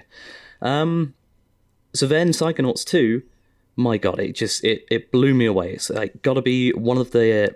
I mean, Psychonauts 1 was like just such a unique sort of concept. Psychonauts 2 ramps everything up to 11. It's got to be like the most unique, sort of clever setups for any game that I've played. Everything just fits in so well, even though there's such like a mishmash of different ideas. The levels are just fantastic because so basically you're playing like a little psychonaut that's kind of like a sort of secret agent but psychic. You're a sort of trainee one. In the first game, you're at like a psychonaut camp for psychics. In the second one, you are like a trainee at the actual like secret agent place itself. I forget the name. But yeah, so a lot of that involves sort of jumping into people's minds and just having a root around and seeing what's going on, like sorting out the problems or, but not too much because, ethics and whatnot. And the way it sort of takes us on, you think, there's so many good characters with like great dialogue, and you think one character is going to be, I'll jump in their mind and it'll be about this.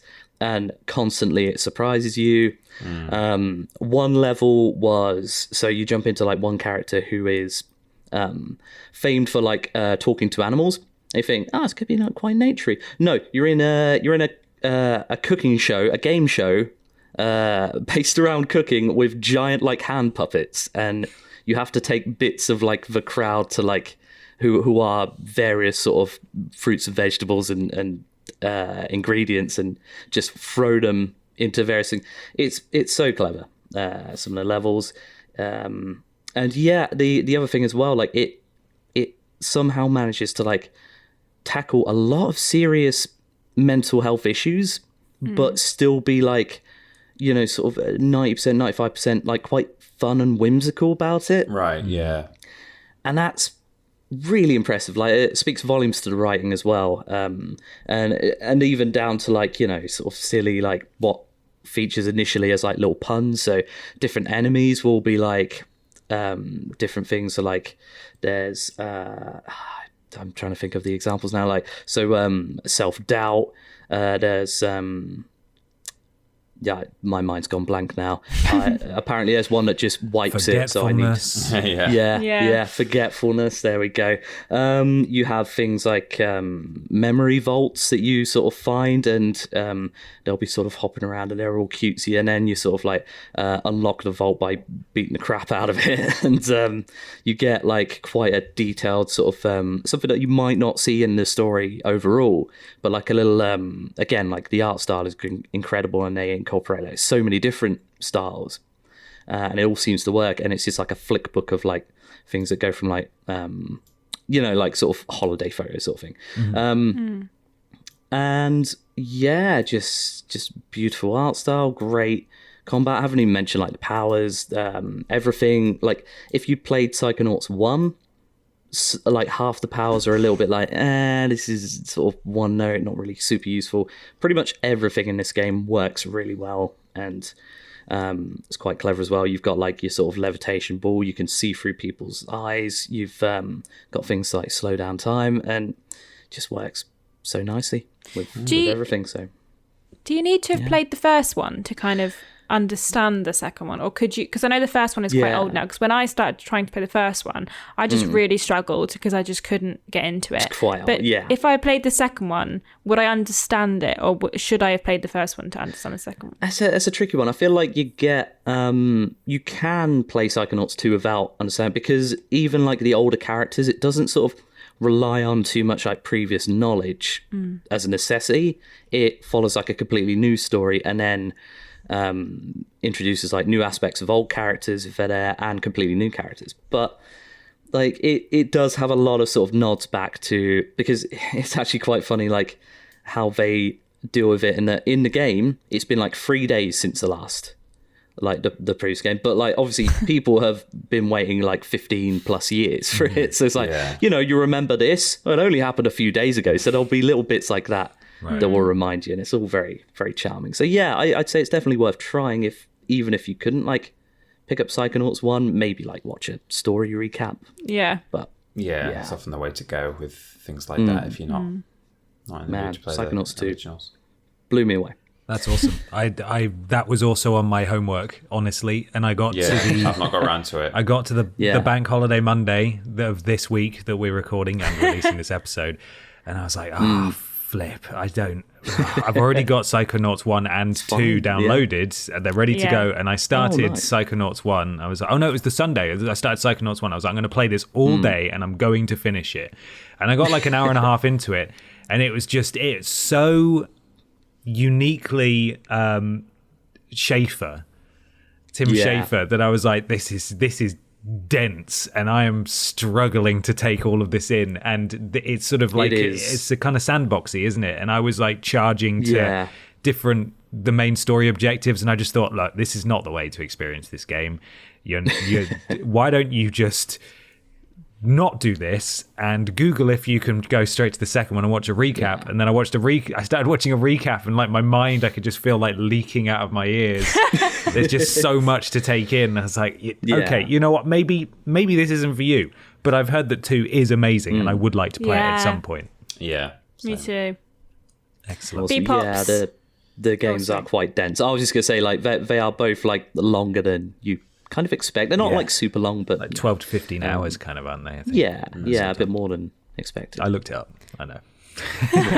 I had to check. How long to beat? My number one, Kel Surprise, going with my heart, it is Guardians of the Galaxy. It's not the best game I played this year, and I feel like I've said that the past 2 years we've done this, Peter. It's not the best game I played this year, but it's certainly the game that's most important. Those are my decisions. Most important to me. Yeah. They made a game for me, just for me. It's the biggest shock of this year, not just, as a lot of people have said, because it's actually good, but because I didn't know this thing existed until the rumors started circulating a couple of months before E3. Yeah. I had no idea. And it was like, okay, well, if they're making a Guardians game, I'm on board. You know, I played the Telltale one, which was fine. So I'd love some Guardians action, whatever form it takes. And then they showed it at E3. And you can see in the reaction stream, Peter and I just go silent. And we just watch it like, oh... This looks great. This is amazing. Wow. And yeah, they talk all the time, and I love that because the writing is excellent. Yeah. I love that. They do not give you enough of a window to experience all of it, because I did find myself, before I left the ship every time to start a new chapter, I would just stand there and wait for like more ambient conversation to happen. So I know you've got more in you. There's so much. Just say it. I want to hear it. It's great. So I wish that was a little either a bit more streamlined, or there was more consideration for the fact that some people do actually want to hear it, and maybe you could find a way to not skip it. The licensed music they used, the soundtrack was fantastic, and again, I'm just going to list my gripes basically, but they're good things as much as anything else. The music is so good that I wish there were more opportunities to hear it, because I got so amazing at the combat that the encounters didn't last long enough, honestly, for me to actually listen to any of this music, and I wish that I could hear more of it. And it's I know it plays on the ship, but I used the huddle mechanic so infrequently because I treated it like it was like a flipping ether from Pokemon. Like, I got to save that. You never know when you're going to need it. And so I would just go dozens of encounters without ever using a huddle up and never hearing this music, which was a shame. There are definitely things that can be improved, but I mean, from the ground up, they made a game that was just for me, and it's easily my favorite game that I played this year by quite a distance. Yeah, it's in the same way that I like the Mass Effect style parts of it. Not that I've played them, but I'm aware of what Mass Effect is. The conversational stuff and the team building and so on. I said at the time when it first came out, and you and Ashton had both played a bit, and we're talking about it on the podcast. I played just the first hour, so I was able to kind of get in on that conversation, even though I didn't have time to play the full game at the time. And then I said I was already getting Uncharted kind of vibes from it, both in terms of just having people who are constantly chatting to you, and even just, I think the way Star-Lord is portrayed is quite Nathan Drake. I like how everyone's constantly sort of on the back foot, improvising all the time. You slide down a slope and he's shouting "flark, flark, flark, flark" or "crap, crap, crap." It just reminds me of Drake so much, and that is something I really loved about it as well. And it made me think about how much I love A Thief's End as well. So like, I kind of now I want to play Uncharted 4 because I've enjoyed Guardians so much, and that was one of the things about Guardians that I loved. It's made me think like, oh yeah, I do just love that whole. I love that kind of character and that kind of team in any game. When there's that kind of dynamic, I think between your allies, I think that works really well. So, and it's so funny as well. Like, it's just there's so many funny moments in that game that you can. As I went back through for the platinum, I deliberately made the opposite choices that I did the first time around. Yeah. And there are some genuinely amazing moments that I never would have seen if I hadn't made the opposite choice. Like some spectacular stuff, like whole new gameplay mechanics for some bits that just aren't used otherwise. And it's I'm really impressed. I was so impressed. And there's so many things in here that can be easily ironed out for a sequel, and they can't not do one. It won a Game Award for writing, and I was as shocked as anyone else as they were even, but like, they deserve it, because it's nice to see that game get recognition like that in a year or in a couple of years where we had the Avengers, and so many games moving to live service. Like, it's nice to have a really good superhero game that wasn't Spider-Man. honestly. Absolutely. Well, there we are.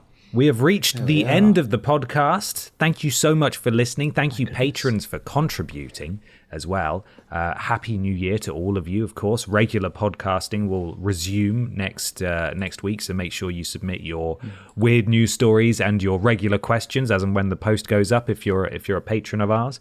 James, thank you so much for joining us. Thank you for having me. It's been a delight to ramble on, probably a bit too long, especially about Psychonauts. But hey, that's the point of this show. Exactly. Got to talk about it. Yeah, thank you very much. Our pleasure. Thank you for your continued assistance with Quipscopes as well. Of course, we will be bringing more Quipscopes this year. It's going to be a very busy few months for games, so look out for all of those. We're now going to very quickly run through, as we always do at the end of the podcast, where you can find us on the internet. Of course, let us know your favourite games in the comments below and various other places on the internet.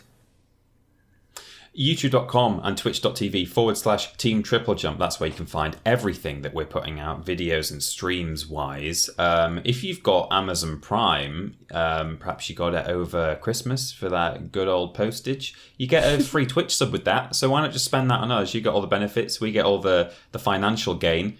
Everyone's a winner. Thank you to the mods, Lord Brotovich, Trolling Badger, and Mr. Black, who look after our chat when we are streaming on both YouTube and Twitch. We have got Twitter and Facebook. They are twitter.com and facebook.com/Team TripleJump.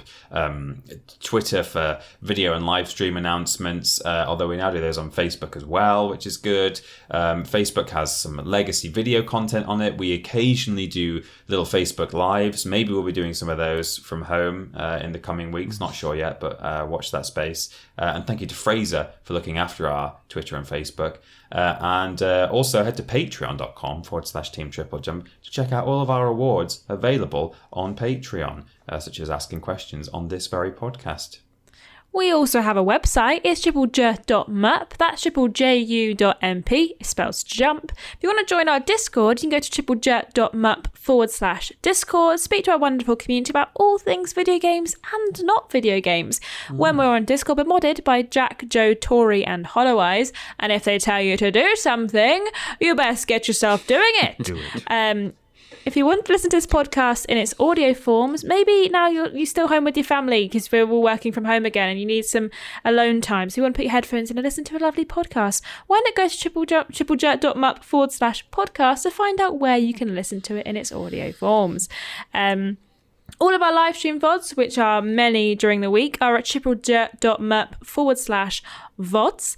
And last but not least, we have lovely merch. You can't see it right now, but Ben's tied his nice sports time scarf around his chair. He's moving so I can see it, but again, you can't see it because this isn't a video. For James, actually. I wanted James to see. Thank you.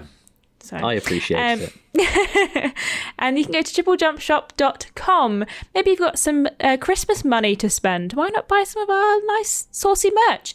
And to find out about all of the new merch drops that when they eventually come out, go to TripleJump Shop on Twitter. Absolutely. Why not follow? James, do you have Instagram? I do not have Instagram. That's fine. No. Why not follow Peter and Ashton on Instagram and Twitter at @ThatPeterAustin and at ScrambledAshton, and myself and James Jenkins just on Twitter at @confused_dude and at Jenks, JENX JENX_137. I refuse to change it. There it is. I will be that to the end of time. Jenks 137. We do lists. Change it to 133. Oh, see, so close. No, I'm not. I'm just let. Jenks to let. We do lists every Monday, Tuesday, Wednesday, Thursday. Streams every Monday, Tuesday, Wednesday, Thursday, Friday. Thursday being the joint streams. Blaze it. Blaze it. Thank you, James. Beep beep beep. Thank you. The Monday, Tuesday, Wednesday, Friday streams being the solo streams on Twitch. Worst Games Ever is fortnightly, Friday for patrons of a certain tier, Sunday for everyone else. The podcast is every Saturday, and we do shows all the flipping time, so check in. Why not leave a review on your platform of choice? You can leave reviews on Spotify now, I believe. Spotify podcasts, you can leave reviews there. It helps, something to do with Al Gore's rhythms. We'd really appreciate it. 5 stars, though, obviously. Any less, and you might as well not bother, quite frankly. So there we are.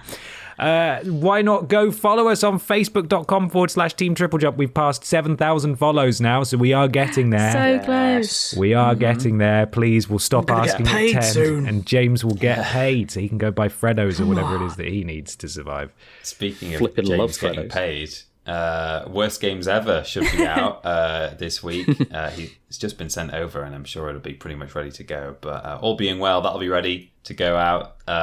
Friday will have gone out already for patrons of a certain tier, and tomorrow for everyone else at time of release of this podcast. And it's possible, I've heard from a little Irish bird, that Weirdest Games Ever may have gone out this week as well. So it's scheduled for next week for patrons and the following week for non-patrons. But he's thinking maybe it'll be ready. So if it's ready, it will have gone out this week. But I can't tell you at time of recording, so you'll just have to check Patreon. But 1 week early if you're a patron of the $5 tier. Fantastic. And in case you haven't noticed, we're not actually on the screen right now because we're not all together. We're currently all in our homes because we're working from home. Ben and Peter and James are in Newcastle. Fraser's in Scotland. I'm in Leicester. I think so. I don't know. Maybe he's not. But last I heard, he was in Scotland. He was in Scotland anyway, that's for sure. He was, yeah. And also, this isn't anything to TripleJump, but it's snowing outside. That is exciting. Right. Yeah, well, for me it is. It's not snowing up here. It started about an hour ago, but I didn't want to be the weather guy. Oh, is it snowing? Yeah. It is snowing. It stops now. I got fluff snow. Right, I gotta go, guys. I gotta go frolic. So go play in the snow. But yeah, we are working from home, so all of our content's going to be a little bit different for the foreseeable. Once we're all allowed back in the office, obviously everything will go back to normal. Hopefully, we haven't filmed any main menu for this month yet because we were planning on doing it early January, and now we cannot. So there won't be a main menu this month. Hopefully there'll be one next month. Should we be able to get it sorted? And our next Weirdest Games, apart from not this one that's coming out this month, next month's might also it probably will be not in person, so just brace for that one. So we don't know how long this is going to last, but as you say, Ashton, this next Weirdest Games we shot in person, and also this Worst Games we shot in person as well before Christmas. Yeah, some stuff has gone out, has been recorded early. So we're going to roll with the punches. We don't know how long we're going to be working from home for, but it's this new variant is it's tearing through our office, and we haven't even been in it. So it's it's one to be taken more seriously, I suppose, than as seriously as ever before. So we will have slight changes to our content, but largely output will remain the same. We just won't necessarily always be on camera in the same room. That's it. Just have to do that. Joint streams will continue as well, but again, won't be in the same room or on camera. Playing some Minecraft. Oh boy. Nice. Minecraft is back. Right, we're going to go now. Oh, just in time for me to go sort my voice out and play in the snow. Thank you so much for listening, everybody. Happy New Year to all of you, and we'll catch you next time. Bye. Love you. Bye.